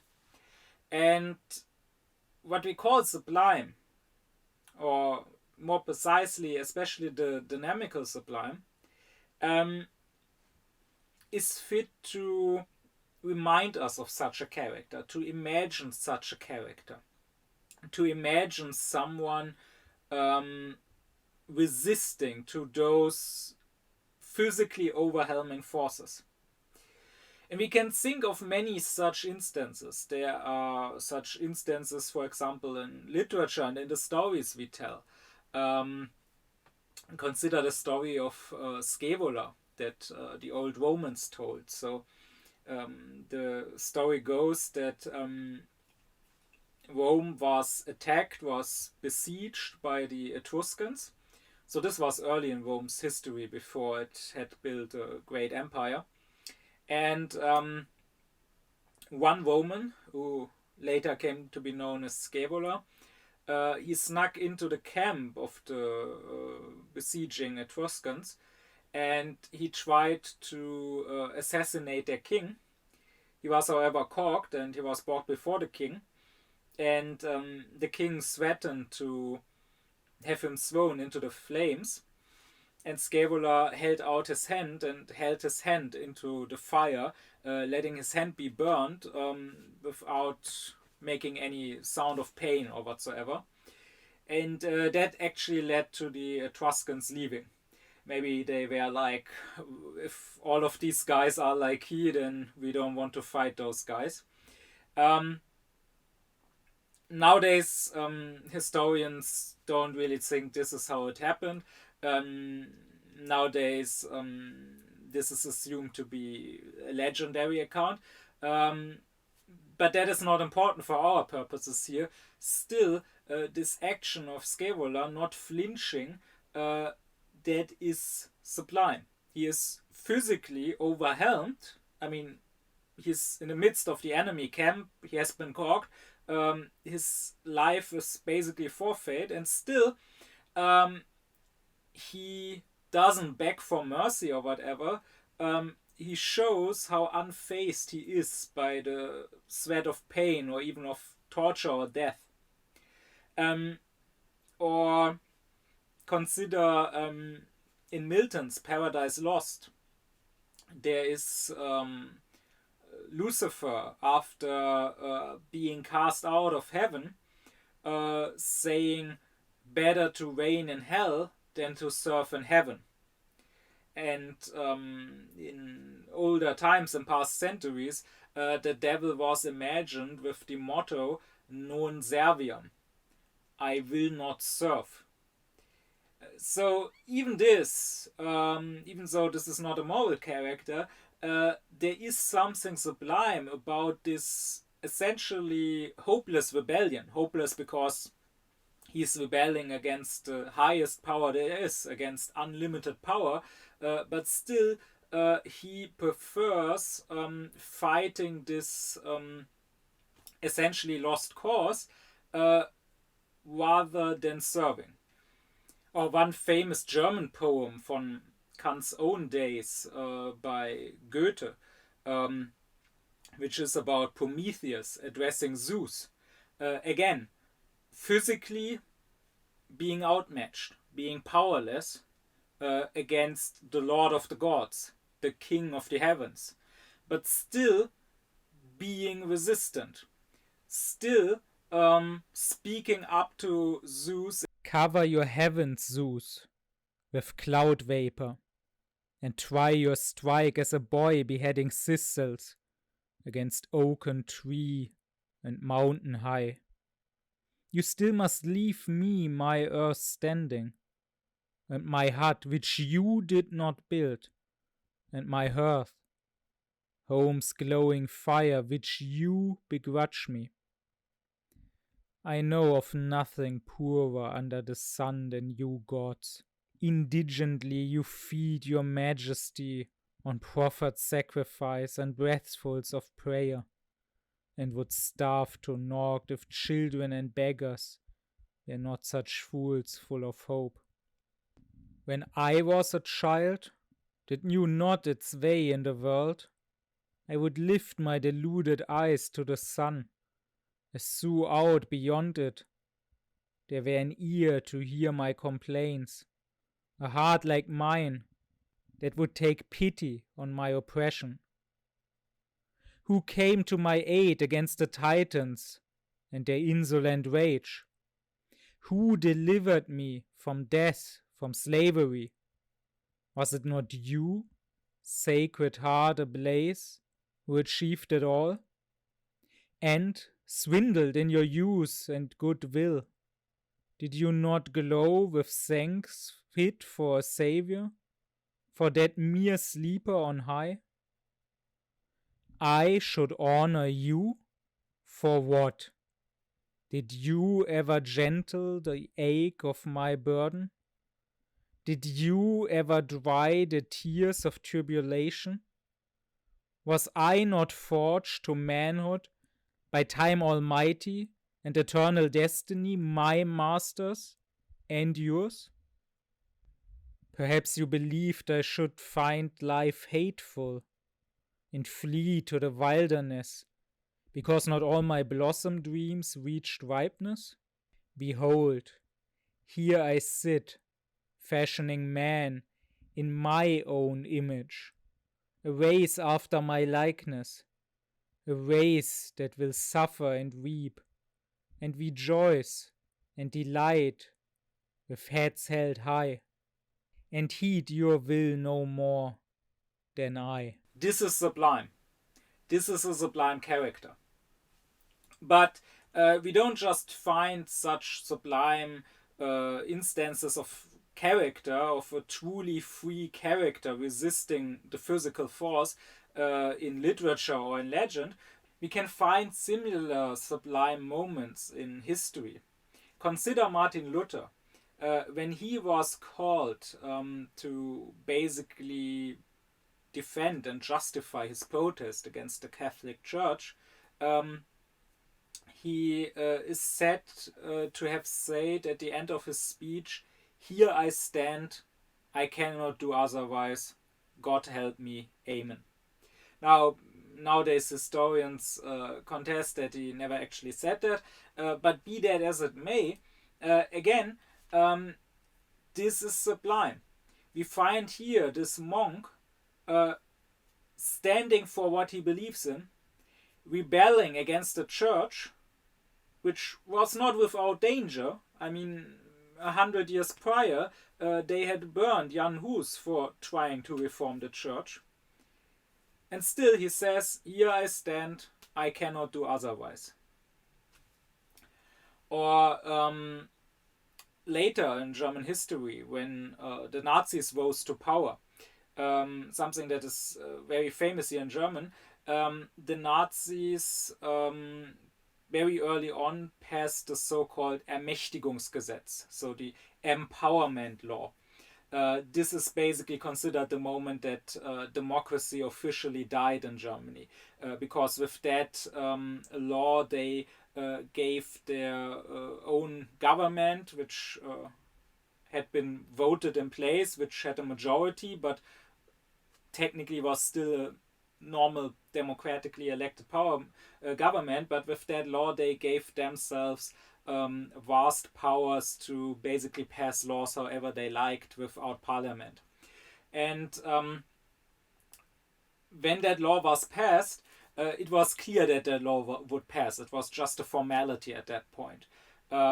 Because the Nazis and their allies, they had a majority in parliament, and the Communist Party was already basically dismantled. The communists had fled or had already been imprisoned, and the other remaining parties, they were outnumbered, and also the room in which they voted on this law, the room was surrounded by SR troops, so by Nazis. And the other parties, including the so-called democratic parties, they fell in line. Even if they didn't like it, even if they didn't agree with the law, they voted for the law. Including the liberals, including Theodor Heuss, who after the war became the first president, the first federal president of the new German Republic. So much for that. The one party who refused to vote for that law was the SPD, so the Social Democrats. And their leader, Otto Wels, held a speech which is very famous, which probably every German has heard about in school, which is basically the last, well, I don't want to say the last free speech in Germany, because freedom was already gone, basically. And if it had been free, then it would not be sublime, because it is precisely sublime because freedom was already gone and because there was real danger. And still, Otto Wels famously said to Hitler and the Nazis, "Freedom and life you can take from us, but not our honor." And it is a perfect example of what is sublime. Also, some years later, in the Nazi reign, there was the protest of the White Rose, a small group of university students who protested against the Nazis, who tried to make the people realize what criminals the Nazis were and that they had to rise up against them. And they were discovered, they were killed, and one person who was executed was Kurt Huber, a professor who had supported the White Rose, who had co-written a pamphlet for them. And when he was brought in front of the court, he replied with a then famous poem, which is often thought to come from Fichte. It actually doesn't come from Fichte directly, but it is inspired by Fichte and by Fichte's famous speech or famous address to the German nation. And Kurt Huber, with that poem, basically said, "You have stripped from me the rank and privileges of the professorship and the doctoral degree which I earned summa cum laude, and you have set me at the level of the lowest criminal. The inner dignity of the university teacher, of the frank, courageous protester of his philosophical and political views, no trial for treason can rob me of that. My actions and my intentions will be justified in the inevitable curse of history. Such is my firm faith. I hope to God that the inner strength that will vindicate my deeds will in good time spring forth from my own people. I have done as I had to on the prompting of my inner voice. I accept the consequences according to the beautiful words of Johann Gottlieb Fichte. And you shall act as if dependent was on you and on your deed alone the fate of all the German matters, and the responsibility was your own. Defying the Nazis, not physically, because it was clear physically, I mean, he was on court, they had caught him, he would be executed. There was nothing to be done about it. But in spirit, this is what is sublime. Or as one last example, consider that famous instance in Vietnam of the burning monk. Of that monk who, as an act of protest, burned himself on the street and not just set fire to himself and then started screaming or whatever, but who completely still, completely silent, sat there as if he didn't feel the fire. That is sublime. These instances, they show how even if you are physically outmatched and powerless, you can still hold your head upright. You can still act with dignity. It shows that the one thing which gives humanity worth, which is our dignity, our will, our autonomy, our freedom, our morality, that cannot be taken from you even by the greatest physical power in the world. The only way this can be taken from you is if you yourself take it from you. If you decide to throw away your dignity, if you decide to be pathetic, to rather fall to your knees and beg for mercy and cry and scream. But as long as you don't give it up, no one can take this dignity from you. That is the true freedom.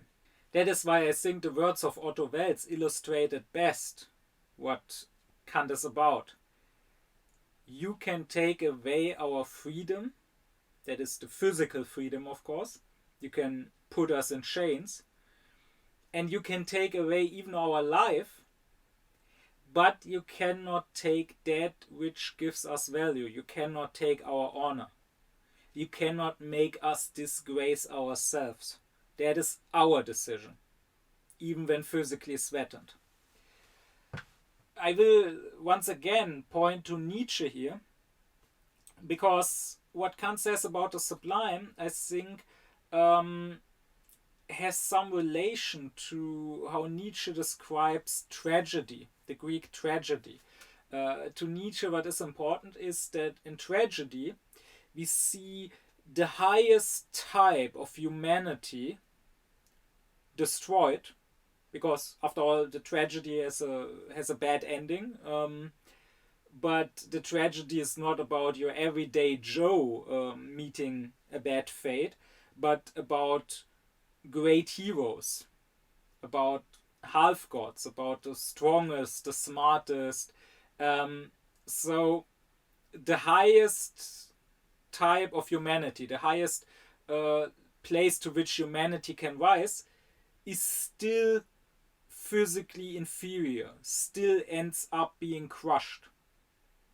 But what is important to Nietzsche is that to the ancient Greeks, that was not a cause to despair, but rather to Nietzsche, the tragedy is a celebration of life.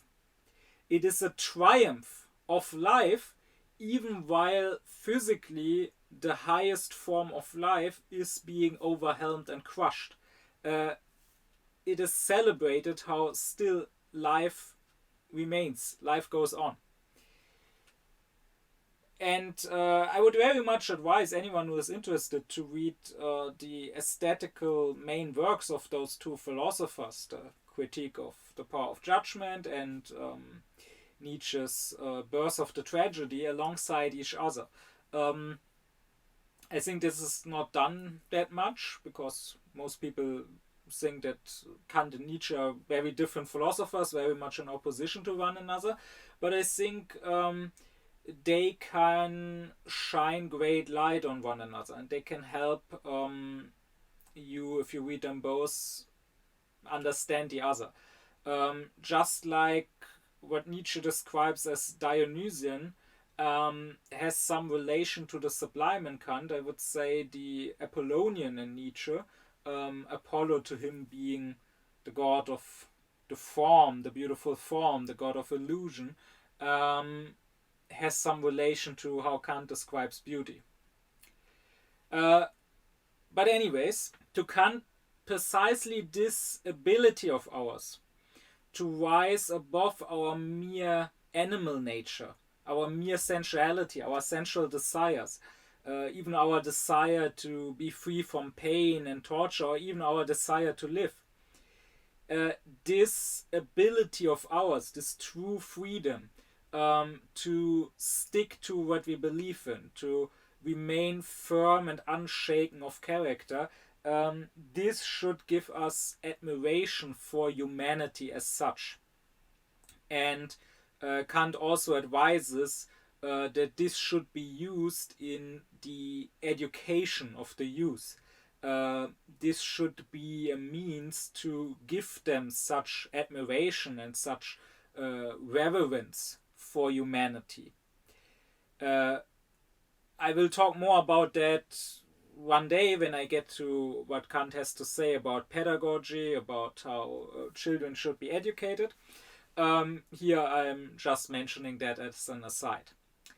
But I also don't want to shy away from one question, or rather one possible criticism, because especially nowadays, in the time after the Second World War, I think this sublime, especially the thought that it should be used to influence people, to raise children with, for example, this has become suspicious. Die Ausklärung will assume that this could also not just lead towards morality, but towards immorality. Ausklärung would say that this feeling of the sublime isn't necessarily moral, but that it is also what fascist propaganda uses. Now, this is typical for Ausklärung.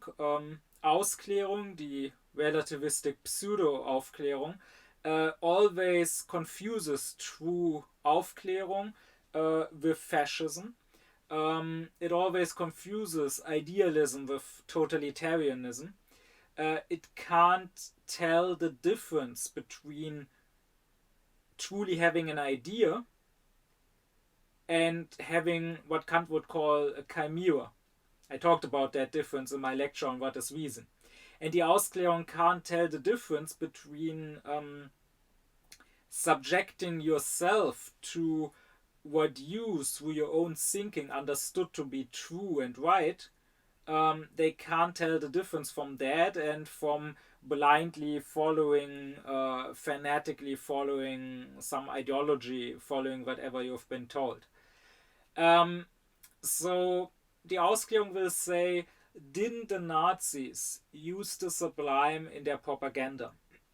If you look at military parades, at these marches that the Nazis did with torches through the Brandenburg Gate, if you look at the great planned Hall of the People that the Nazis wanted to build, if you look at the Reichsparteitage, so the Reich Party Congresses of the Nazis, didn't they work with this feeling of the sublime to influence people?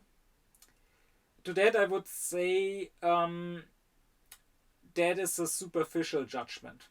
Sure, there seems to be some relation to this feeling of the sublime. I don't deny that. But, I mean, the aesthetical feelings can be perverted. They can degenerate of sorts. I would say that just like kitsch is to the beautiful, the bombastic is to the sublime. But sure, when we hear of a movie like Triumph of the Will, a famous Nazi propaganda movie about one of their Reich Party congresses. Um, this this very title, Triumph of the Will, does sound like what Kant says about the sublime. I don't deny that. But I think it would be unfair and shallow to dismiss the sublime altogether and to think that it is now suspect just because there's a Nazi movie, Triumph of the Will. That would be akin to dismissing the beautiful altogether and treating it as suspect just because there are movies like Barbie as a mermaid. I think if you look closer, you will find that fascist propaganda doesn't work with the feeling of the sublime, but rather does something completely opposite. Morality is based on the I, the individual. It is about my freedom, my autonomy, my duty, my responsibility. Now, fascism wants to destroy the I. Fascism hates the individual and it hates responsibility. Fascism wants the individual to vanish into the mass. Fascism wants what the Nazis called Gleichschaltung, that is coordination, making everyone the same. And therefore making everyone irresponsible. Because if you are not an individual, then you are not responsible for your own actions. Then you can, like some Nazis say, oh, I just followed orders like everyone else did. But the feeling of the sublime does is it shows you that you are free when it comes to your own will, and that having a moral character, you can defy even the greatest physical powers in the world. Even when you are physically inferior, as an intellectual, as a moral being, you are still superior. I think what fascist propaganda, on the other hand, tries to tell you and to make you feel is that no, you really are a nothing. You are physically completely inferior. You are nothing compared with the combined German people. You are nothing compared with this grand army marching here. You as an individual don't matter. This is what this propaganda is trying to tell you. And it doesn't tell you that, on the other hand, on the inside, as an intellectual being, you do matter. No, it just tells you, you don't matter. You are nothing. You are powerless. So better go to your knees and submit. And of course you could say the fascist propaganda is not just about that. Because if it was only that, then it would only bring displeasure. Just telling us that we are powerless and unimportant. And that would not be good propaganda. Good propaganda has to be something that attracts the people somehow. But I think here the attraction is in the promise that while you as an individual are nothing, the collective, the mass, the people, the Volkskörper, as the Nazis called it, the people's body. They like to treat the whole nation as one biological individual, one body in which every person is just a cell. That is what is great. That is what is, so to say, sublime. So you are told by this propaganda that by submitting, by merging with the whole, you can turn from a nobody into a somebody. Not you as an individual will be a somebody, but the whole people are something. They are worth something. They are greater than everything. They are sublime, so you need to merge with them, so to say. instead of rejecting them.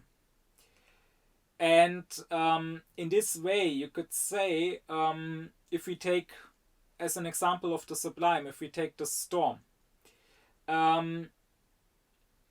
in the storm, you feel that you are physically powerless. When you are in the small boat on the ocean amidst the storm, there's nothing you can do to save your life. Now, the feeling of the sublime makes you realize, I am not just a physical being, I am a spirit. I am more than just this appearance of mine in this world. And so I can still morally resist. Then the fascist propaganda doesn't tell you that you can morally resist the storm. Because the fascist propaganda is, of course, materialist. All fascism is materialistic. I mean, what would an idealistic fascism even look like? That's not possible. So to them, there is only the outside. There is only your physical body. So if you are physically inferior, then you are inferior. But what they tell you basically is, if you don't want to feel inferior, since you are inferior to the storm, the solution is not strength of inner character, inwardly resisting the storm, refusing to bend down, but rather the solution is becoming part of the storm. If you don't want to be blown away, be part of the storm and blow other people away. Blow the Jews away, blow the subhumans away. You be part of that terrible sublime thing. That's what they tell you. Of course, all other problems, all moral problems aside, that is also philosophically incredibly shallow and primitive. Because again, it completely forgets the fact that when it comes to the physical world, nothing is absolutely sublime, or in the German, erhaben. Nothing absolutely towers over another thing. It's all just relative. Like, of course you can say, oh, I belong to the greatest people on earth. I belong to the master race. My people, they are the strongest. Well, let the earth come a little closer to the sun. Let the earth come close to a black hole. And see how strong the master race is then. The master race is still just a bunch of bugs on a little grain of dust floating through space. They are still nothing. And I mean, even here on this earth, I mean, you don't need the sun or a black hole, even compared to other people. I mean, the Nazis lost the war. You can claim to be the master race, but in the end, it's still possible that others will be stronger than you. So really, that is not a solution to this issue of feeling physically small and unimportant. You cannot just identify yourself with something that is physically bigger than you, because there will always be a bigger fish. You identify with something bigger, and then there's something still bigger. The only way to get out of this is by identifying with reason, by discovering your own reason, your own freedom. With that, I'm turning to the fourth and last moment of the sublime, and that is its modality. And just like the pleasure we take in beauty, the pleasure in the sublime is necessary, Kant says. So, it's not a pleasure that is just possible or just actual, but rather it is necessary. Everyone must feel that pleasure. When it comes to beauty, when I find something beautiful, when I enjoy looking at a beautiful flower or listening to a beautiful music or whatever, and I see how someone else is completely cold against it, doesn't care at all, then that will shock me in a way. And I will say, don't you have any taste? And likewise, when I find something sublime, when I stand by the shore of the raging ocean or when I am in the mountains standing at the edge of a great abyss and I'm trembling and having this shiver run down my spine, and someone else besides me doesn't care at all, then I will also say, not don't you have taste, but rather don't you have feeling? Are you completely unfeeling? Are you lacking what Kant calls the spiritual feeling? That is the aesthetical power of judgment insofar as it judges about the sublime. However, Kant also says that there is a difference between the necessity of the judgment on beauty and the judgment on the sublime. The judgment on the sublime is necessary, but it is a dependent necessity. It is a necessity that is only necessary under a certain condition. Because when it comes to beauty, it is simply disinterested pleasure we take in contemplating the form of something. So it is enough to look at that something without interest. Now, I explained in the lecture on beauty that that is already more than the unaufklärt people can do. Most people are incapable of looking at something in a disinterested manner. But if you manage to abstract from your interests, if you manage to not ask mainly the question, is this useful for me? Does it benefit me somehow, or is it useless or even threatening to me somehow, but rather just contemplate its form, then you must find it beautiful if that form turns out to be purposive for your power of imagination and your intellect. When it comes to the sublime, merely viewing it without interest is not enough, Kant says. Because the sublime in its form is not purposive.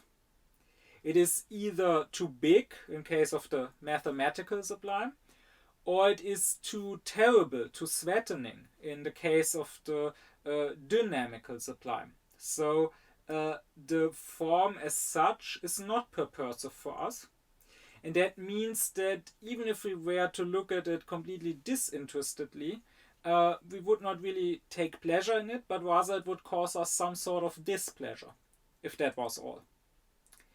The pleasure comes only because the sublime things are sort of the sensual schema of our supersensual ideas, Kant says. I made a lecture about the schematism and the principles of the power of judgment, where I explained this further. The schema is very important in Kant's philosophy.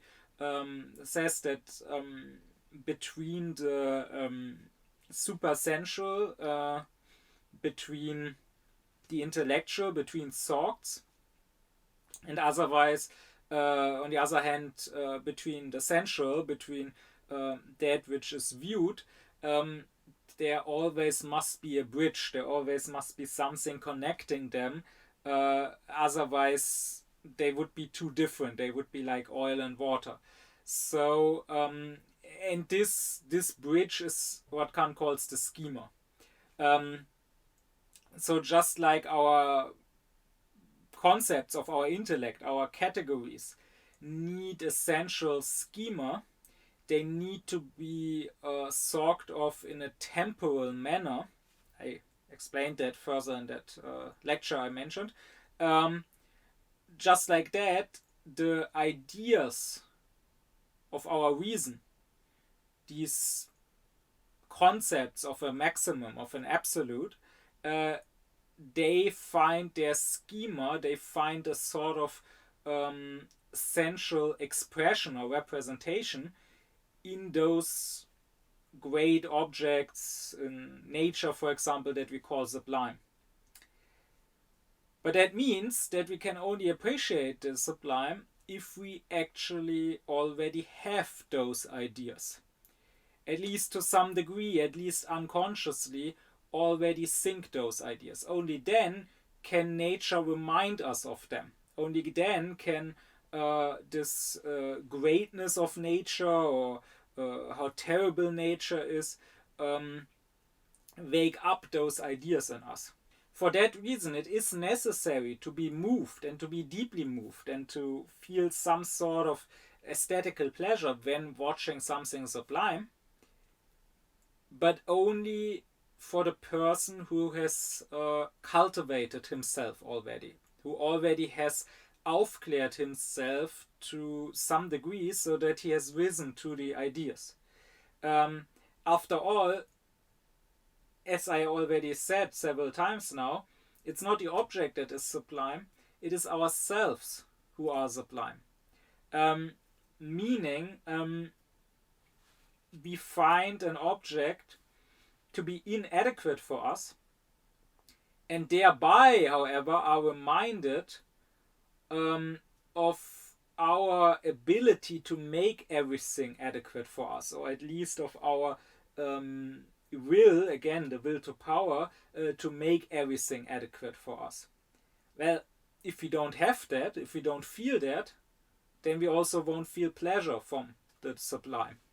So Kant says, it seems to us as if we had reverence for that sublime thing, for the ocean or the sky or the mountains or whatever, but really we have reverence for humanity and ourselves in that moment.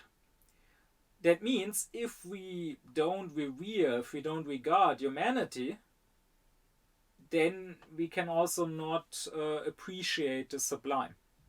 So we already must be moral to a degree to appreciate the sublime. Nevertheless, Kant says that even the rough, the wild, the savage, the uncultivated, the not yet moral human being still has some sort of instinct going in a similar direction as the sublime. Kant says we find that all around the earth, in all sorts of societies, the people originally had a sort of reverence, a sort of deep respect for someone who was strong of character, for someone who displayed the character of a warrior.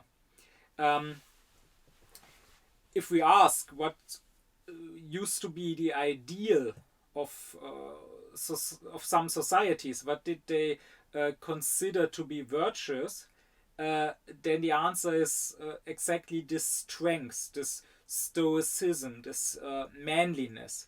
I mean, just consider how in Latin, where the word virtue comes from, virtus, it does mean virtue in general, sure. So any sort of good quality can be called virtus, but it also means specifically something like strength or bravery.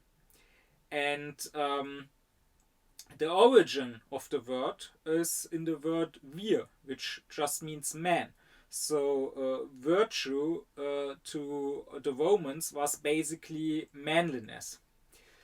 And well, you can go through different societies, whether it is the knight who fights with bravery and honor, even against the superior foe, whether it is the samurai who, when it comes to that, commits seppuku while his honor remains intact, and who doesn't run away from that fate cowardly.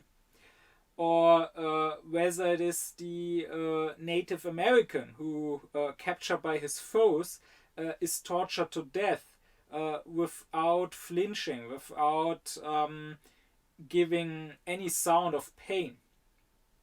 Or whether it's a stoic Roman like Cato, who, when he has lost, chooses death, who doesn't beg for mercy, but rather chooses to die with dignity. Kant says that those were ideals of their respective cultures.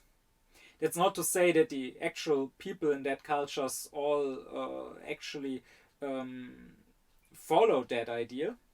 Some certainly did, because wherever you have an ideal, you will have some people meeting it, but a majority probably didn't. But still, this was an ideal. This was how they envisioned a person, or rather a man, should be. And Kant says that while those ideals are not necessarily moral as such, I mean, this stoic warrior who knows no pain is not necessarily a good person. He can also fight for a bad cause. But still, the mere form, so not yet the content, um, has something of how the moral person should be, according to Kant. And so the fact that in older history and less cultivated societies, this form of character, even though not yet the moral content, was appreciated, was considered to be ideal, to be what a man should be. Um, this to Kant proves that there's a sort of instinct for appreciating the sublime, appreciating this inner resistance to the outer physical threat. But I would say that this instinct has largely died out. Maybe there's been no time which had less appreciation for this inner strength, for this stoicism, for this warrior mindset than our time. Um, but this is something that makes perfect sense, Fichte would say, because in his philosophy of history, history is made up of different ages, and there is an age of what Fichte calls the instinct of reason. There was a time when people had to have a sort of instinct that made them act at least somewhat reasonable, at least somewhat like human beings actually should act, because if they had been completely irrational from the start, they would not have survived. But ultimately, history should lead humanity towards actual Aufklärung. So, towards acting rationally, not out of a blind instinct, but out of free choice, and because we have understood that this is how we should act. And in order for that to be possible, Fichte says, there needs to be a middle age. It's not talking about the time that we call the Middle Ages. There needs to be an age between that time where the instinct of reason led us and the time which Fichte calls the time of the art of reason, which is what I am about as a philosopher, the art of bringing reason into life and living according to reason. There needs to be a time between those where the instinct has died out, but the art has not yet really started. And that is our time. Anyways, that is basically the sublime. To understand it better, I would advise to watch the lectures on taste and on beauty, but also the lecture on the power of judgment and the one on the schematism and the principles. As I explained there, to Kant, the power of judgment can work in two ways. It can be the determining power of judgment, which is not free, not independent, but rather is ruled by the intellect. The intellect with its rules, with its concepts, and the determining power of judgment just applies those. It sees an animal and it judges this is a cat, this is a dog, or whatever, so it applies the intellect's concepts. And on the other hand, however, there is the reflecting power of judgment, which goes in the other direction, so to say. So it judges things for which there is no concept, there is no rule of our intellect yet, and it tries to find a rule for them. And this reflecting power of judgment can be aesthetical power of judgment, where it sort of tries to find a rule, but it never actually reaches a proper concept of what the beautiful or the sublime is. It just judges whether the form these things have is purposive, whether it is a form to which a rule could be given.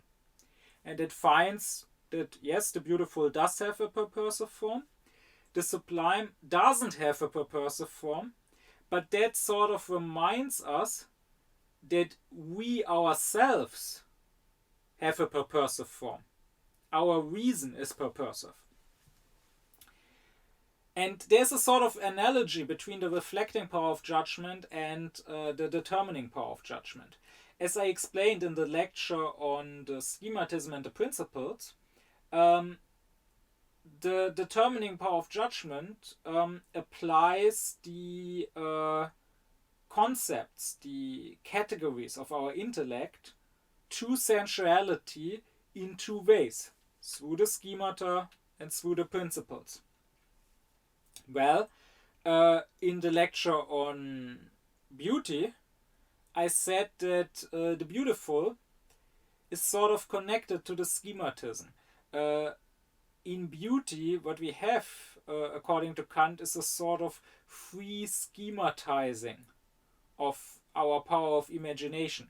Not having a concrete schema that helps us apply a concrete concept of our intellect to sensuality, but rather having a sort of open, general schema for this sensual thing which we are viewing, to which a concept could easily be applied. Well, if beauty is connected to the schematism, then one might assume that the sublimity is connected to the principles. The determining power of judgment derives at certain principles from the concepts of our intellect, which are applied to experience and according to which all our experience has to work. Well, if you go to that lecture about the principles, and if you compare the principles to what I said about the sublime here, you will find the connection very easily, I think. There I said that according to Kant, the principle of quantity, which he calls the analogy of viewing, says that everything in time and space has a certain extension. I will never view a thing in time or space which doesn't have a bigger or smaller extension. Well, the mathematically sublime is that whose extension is too big for me to be viewed, right?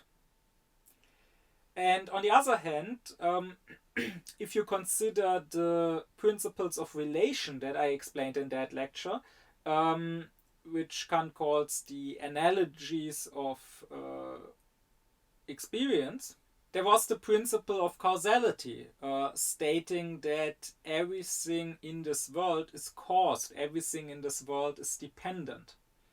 And well, when it comes to the dynamically sublime, we are basically confronted with a thing on which we are, physically speaking, completely dependent, which is a cause which completely crushes us and completely takes our own physical causality from us, completely taking any choice we had in this physical world. But that makes us also realize that we have our own inner causality. We can cause our own posture, the stance, so to say, our own soul takes.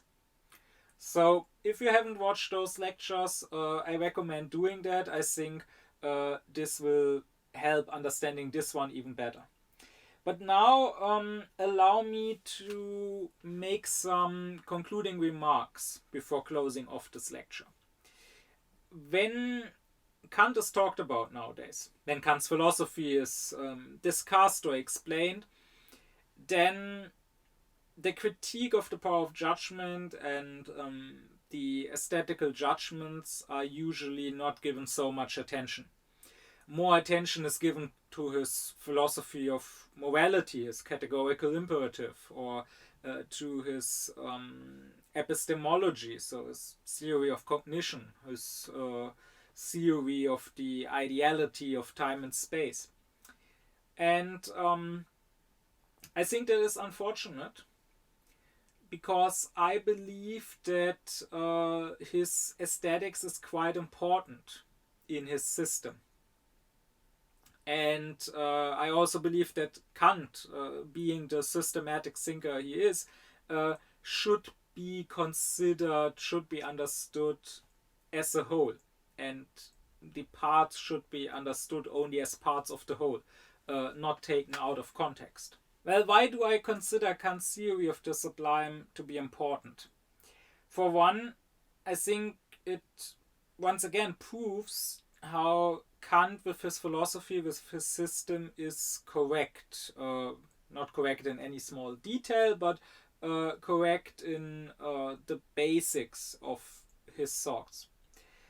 Because one strength of Kant's philosophy that is not appreciated enough is how he manages from basically one and the same root, that is his transcendental idealism, to explain all the basic phenomena in human existence.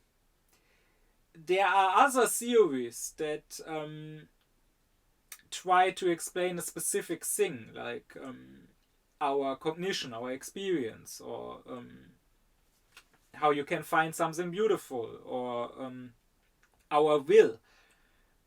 But there's hardly another system which, like Kant's, managed so well to explain everything, all the phenomena of human existence,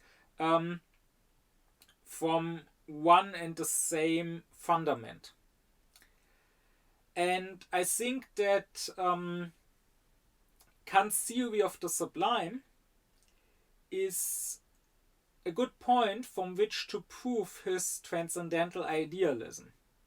I discussed that in its own lecture. Basically, it is his understanding that the world that appears to us is just that. It's just an appearance. It is our representations and our consciousness.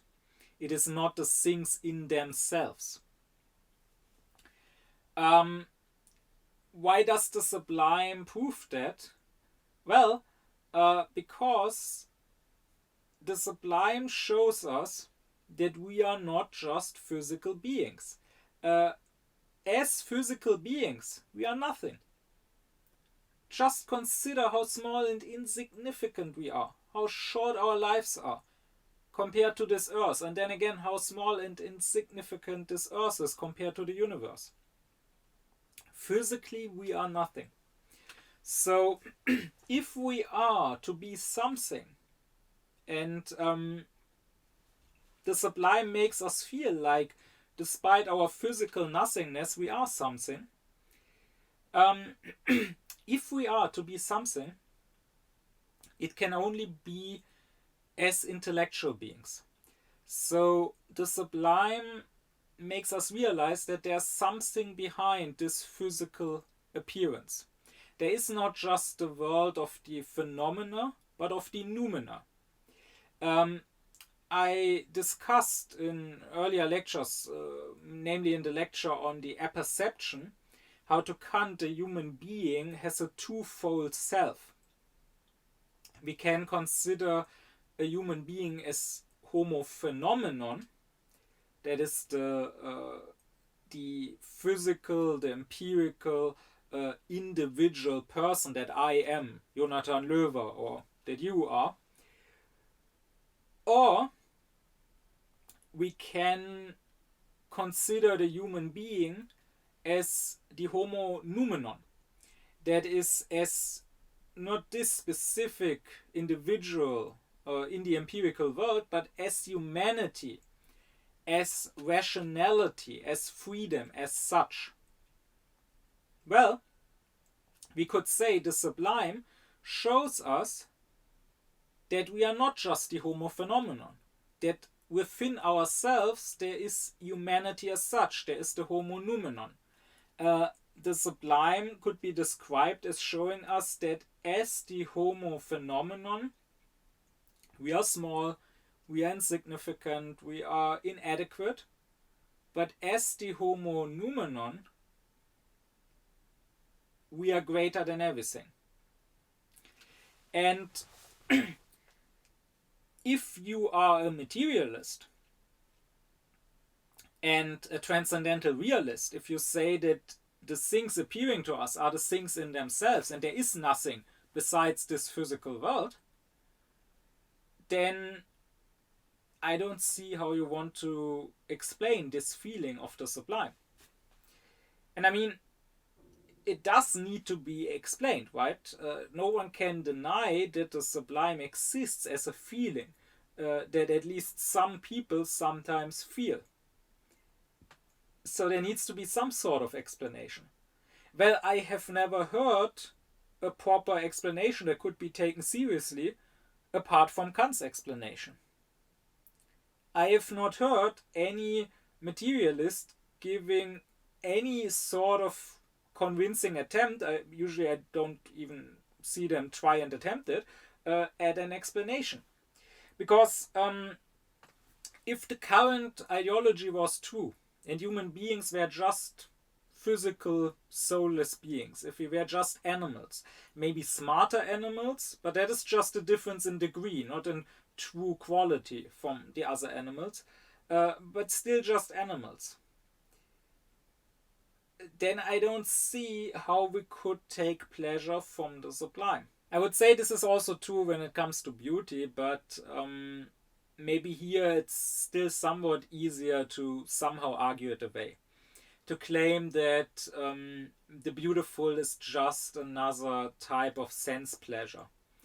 And maybe you could even somehow claim that animals can appreciate beauty, even though I don't see how they do that. I don't see animals caring for sunsets or rainbows. When they do care for things that we find beautiful, then it's not disinterested mere contemplation. They may, like a bird may like the feathers or the song of another bird, but this is attraction. This is about reproduction, not about just finding it beautiful. But at least when it comes to the sublime, I really don't see how you can claim that animals can appreciate the sublime at all.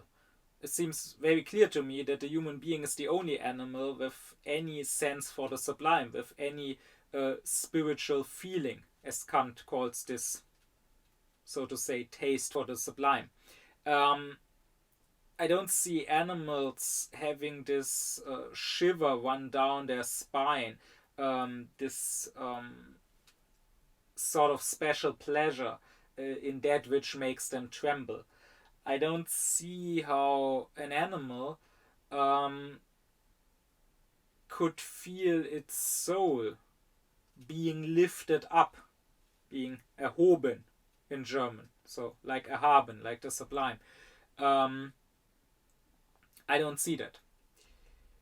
And it is easy to explain why. Because if a being is only sensual, like animals are, but like the materialist claims we humans are too, then there should only be two possible reactions to that which we call sublime.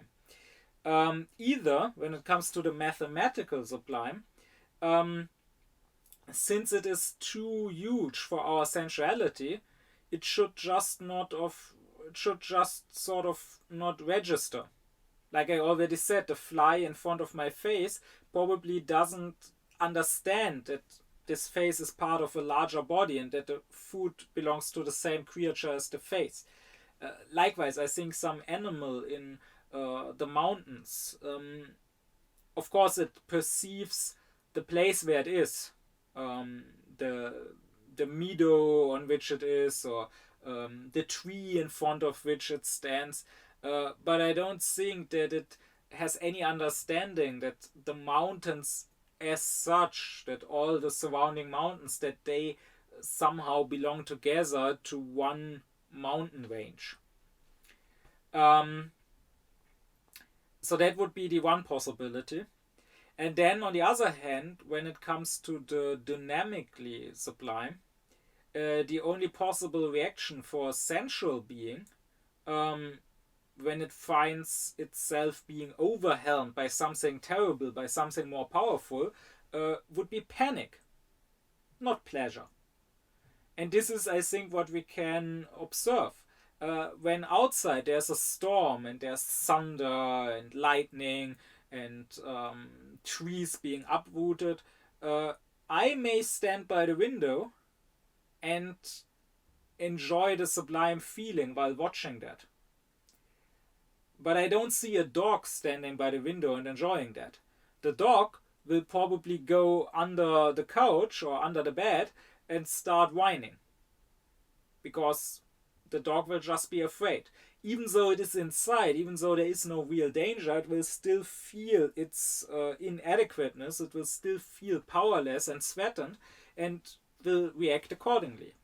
The point is that the sublime on the physical level first causes a displeasure. So the question is, how can there come pleasure out of that displeasure? And I would say that if we were only sensual beings, there couldn't. Then it would only cause displeasure and no pleasure would come out of that. So, in that sense, I think Kant's theory of the sublime poses a serious challenge to all materialists, who are now challenged to come up with a better explanation for that feeling, if they want to stick with their materialism. And I would claim that they can't. Because the only way to explain how we can still feel pleasure when our receptivity is overwhelmed is by assuming that we are not just receptive beings, but that we also have a spontaneity, that we also have freedom. But I assume that, at least as so insofar as the materialists are concerned, me speaking about this is pointless, because their ideology is precisely that. It's an ideology, and against ideology you cannot win with arguments. That, as a side note, I would claim is actually a mark of ideology, that the ideologue is deaf to the best arguments, that when you present him with something which doesn't fit his worldview, and which should, even if it doesn't outright refute it right away, which should at least make him think, which should at least make him suspicious and doubtful, he just refuses to properly respond to that, and he will probably argue it away with some sort of on the spot made up argument, even if it's the worst and the most ridiculous argument you could come up with. That's the mark of ideology, that you choose to rather make yourself a laughingstock than ever question your worldview. Like if someone is a creationist, okay, fair enough.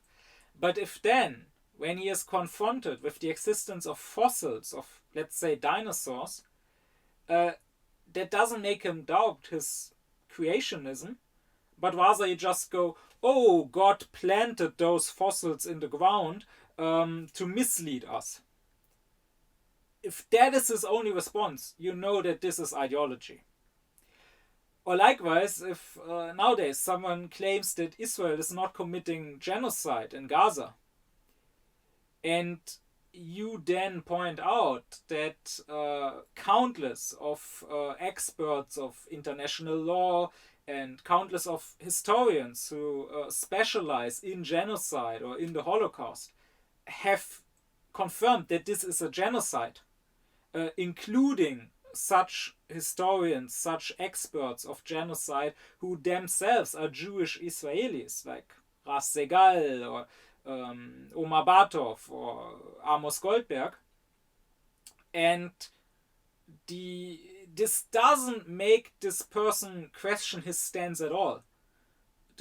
this doesn't raise even the slightest doubts, but rather the only response is to say, oh, they are all anti-Semites. And as for the Jews amongst them, they are just self-hating Jews. Then I don't know what else there is to say. Again, if you are willing to make yourself a laughingstock, rather than to ever question and doubt yourself, then it is clear that you are just following an ideology. If you bring forth an argument that to anyone who doesn't share your ideology is so obviously ridiculous and not even worth to be refuted, then you are following an ideology. But that is not even what the materialists are doing here when it comes to the sublime, because rather than counter arguments, what I usually find is just silence. They don't talk about Kant's theory of the sublime. They may attack other parts of his philosophy, but on this they are just silent. And I don't want to claim that this is some great conspiracy. Rather, I don't think they know what they are doing there, but I think a reason they stay silent and a reason why it is easy for them to stay silent on this matter is that they really don't know this feeling of the sublime. Because it is much less common than the feeling of beauty.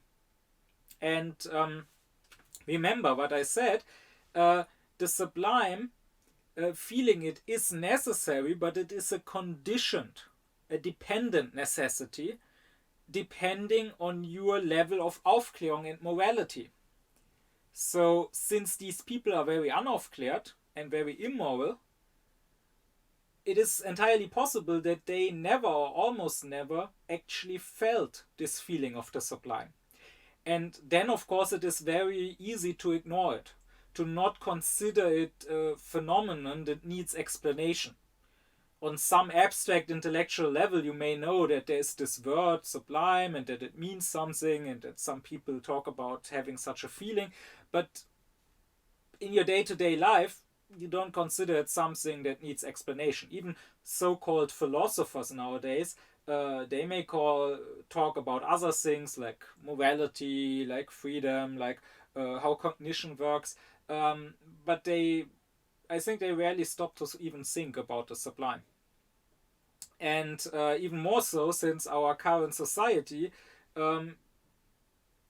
as I already said at the start, it doesn't really produce anything sublime anymore. I mean, how often in your daily life do you get in contact with sublime things? How often do you feel this feeling of the sublime? Our regular buildings, they are not sublime. I mean, nothing regular can be sublime. By very definition, it needs to be irregular. But it's not like in older times where, at least on Sundays, you would maybe go into a great cathedral and be awed by this great architecture. Or it's not that people, at least most people, are still listening to, let's say, Beethoven's sublime music. Or as I already said, our movies, there may be some exceptions, like the most recent one being Dune, but if you consider these Marvel blockbusters, there are great, there are bombastic images there, but they are not sublime images there. So it is very easy to ignore that, to never really experience that. But again, even if you do experience something potentially sublime, it is very much possible to completely ignore it, to completely be unmoved by it. I have experienced that again and again. I mean, here with these very lectures, I've already gotten a comment on one lecture where in the end I said some general moral remarks. The comment basically saying, oh, in the end, the lecture became too much like a sermon for me. So instead of these moral remarks, speaking to that person, touching that person's heart, he just shut up to them. Thereby also showing that he doesn't even know what philosophy is. I mean, I don't know why you would click on a philosophy lecture, on a lecture on Kant, if you don't want a sermon. What else is it good for if not for a sermon. Um, but I've also found that with other things, like my favorite philosopher, Fichte, he is probably the philosopher who had the greatest abilities as an orator, who gave great speeches and who had a talent for the sublime. And when I read something like his speeches, his addresses to the German nation, um, there are, which by the way is something that very much fits our own time and should be read more today, um, there are very much sublime passages which should steer up your moral ideas. Passages such as all ages, all wise and good men who have ever breathed upon this earth, all their thoughts and intuitions of something loftier, mingle with these voices and surround you and lift up imploring hands to you. Even if one may say so, Providence and the divine plan in creating a race of man, a plan which exists only to be sought out by man and to be brought by man into the actual world. The divine plan, I say, solemnly appeals to you to save its honor and its existence. Whether those were right who believed that mankind must always grow better, and that thoughts of a true order and worth of man were no idle dreams, but a prophecy and pledge of the real world that is to be, whether they are to be proved right, or those who continue to slumber in an animal and vegetable existence and mock at every flight into higher worlds. To give a final and decisive judgment on this point is a work for you. The old world, with its glory and its greatness, as well as its defects, has fallen by its own unworthiness and by the violence of your fathers. If there is truth in what has been expounded in these addresses, then are you, of all modern peoples, the one in whom the seed of human perfection most unmistakably lies, and to whom the lead in its development is committed. If you perish in this your essential nature, then there perishes together with you every hope of the whole human race for salvation from the depths of its miseries. But while I am moved, I then go to Amazon and I read a comment which just says, if I had turned in such an essay in school back in the day, the teacher would have written below it, get to the point already. For the essay, there was a schema: introduction, main part, conclusion. In the introduction, it had to be written, what is it about? The questions who, what, why, for what reason. In the main part, there had to be explained what this picked out point meant. In the conclusion, one could answer the question, what do we learn from it? Did the reading of this essay benefit me somehow? The speeches of Fichte were given in a specific moment, after all in the main lecture hall of the Academy of Sciences in Berlin. That was as if today the federal president would give a speech on the COVID pandemic. I think the federal president would know if he wants to achieve something, he has to say clearly and directly what he expects of the citizens, what they should or shouldn't do. I hope I don't do injustice to the Professor Fichte.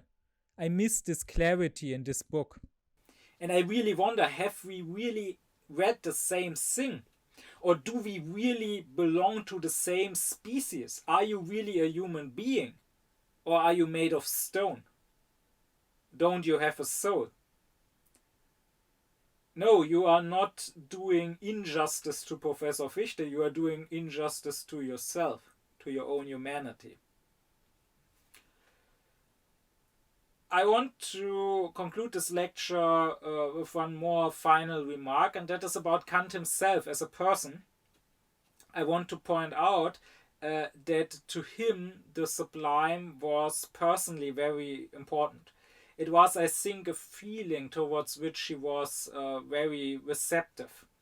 That's not to say that he didn't also appreciate beauty, but I would say the sublime was more important to him personally. Kant, who was also interested in natural science and also contributed to that, was very much in awe of nature. And I think mainly for two reasons. One is nature's purposiveness, is that which he calls the technique of nature. So nature appearing as if it was a work of art, of an intellect who consciously shaped it that way. I will talk more about what Kant has to say about that when I get to what he says about natural science and when I talk about his teleology. But the other reason why he was in awe of nature was exactly because he found nature to be so sublime. We find him writing things such as, when, among other things, I consider the microscopic observations of Dr. Hill, which are to be found in the Hamburger Magazin, when I see numerous animal species in a single drop of water, predatory kinds equipped with instruments of destruction, intent upon the pursuit of their prey, but in their turn annihilated by the still more powerful tyrants of this aquatic world. When I contemplate the intrigues, the violence, the scenes of commotion in a single particle of matter, and when from thence I direct my gaze upwards to the immeasurable spaces of the heavens, teeming with worlds as with specks of dust, when I contemplate all this, no human language can express the feelings aroused by such a thought. And all subtle metaphysical analysis falls far short of the sublimity and dignity characteristic of such an intuition. And that is one reason why I would advise anyone who is not just interested in specific thoughts of Kant on specific topics, but who really wants to understand Kant and what drove Kant, and who really wants to get a feeling for Kant as a person, I would give any such person the advice to also read some of Kant's works on natural science, like his general theory of natural history and the heavens. No matter what worth these works may have nowadays as works on natural science, no matter how correct or incorrect their content may be, no matter how much natural science might have further advanced in the more than 200 years since Kant, they still are a reflection of Kant's personality. Because Kant almost can't help himself, you have the feeling when reading it. Again and again, he has to fall back into admiring nature's sublimity. In fact, these texts are often quite untypical, if by typical you understand what is the cliche of Kant, because many people who probably just know his Critique of Pure Reason imagine that Kant is very dry and that he has this boring, scholastic, kind of pedantic style of writing. But if you read his works on natural science, you will find a completely different style, a much more vivid style, a style where you can feel that he himself was touched. You will find him say things such as, however, what is important and what, provided that it wins approval, is worthy of the greatest attention, is the fact that, as a consequence of the ordering of nature in this system of ours, creation, or rather, the development of nature, first begins with this central point, and with constantly progressive steps extends itself gradually out into all the further distances. In order to fill limitless space with worlds and order in the progress of eternity, let us contemplate this picture with quiet pleasure, for a moment. I find nothing which can elevate the human spirit to a more noble astonishment than this part of the theory concerning the successive completion of creation, as it opens up for humanity a glimpse into the unending field of the Almighty. I would say that this special receptiveness and appreciation for the sublime is one of the outstanding characteristics of Kant, also in contrast to other thinkers. Like, just contrast Kant, for example, with Hegel, who, according to all accounts, didn't care much about the sublime. Like, there are different people who knew Hegel recounting different anecdotes, how he traveled through the mountains, through the Alps, and he didn't care much for what he saw there. Or Heinrich Heine mentions how, as a student, he one night talked with Hegel and praised the starry sky above and how sublime it was, and Hegel didn't care about the stars.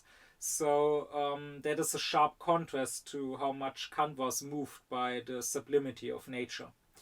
And I'm not mentioning this as a mere anecdote, because in that case it wouldn't matter. Here I am of the same opinion as Nietzsche, who says, what does it matter to us whether Montaigne drank red wine or white wine? I think these things only matter if they tell us something about the being, about the essence of that thinker. There are some abilities, some faculties, some talents that you can have or not have, and doesn't really change anything about you as a person.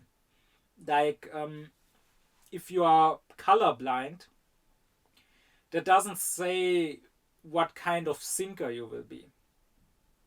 But I think when it comes to something like this, it does say something about your character, whether you can feel the pleasure of the sublime or not.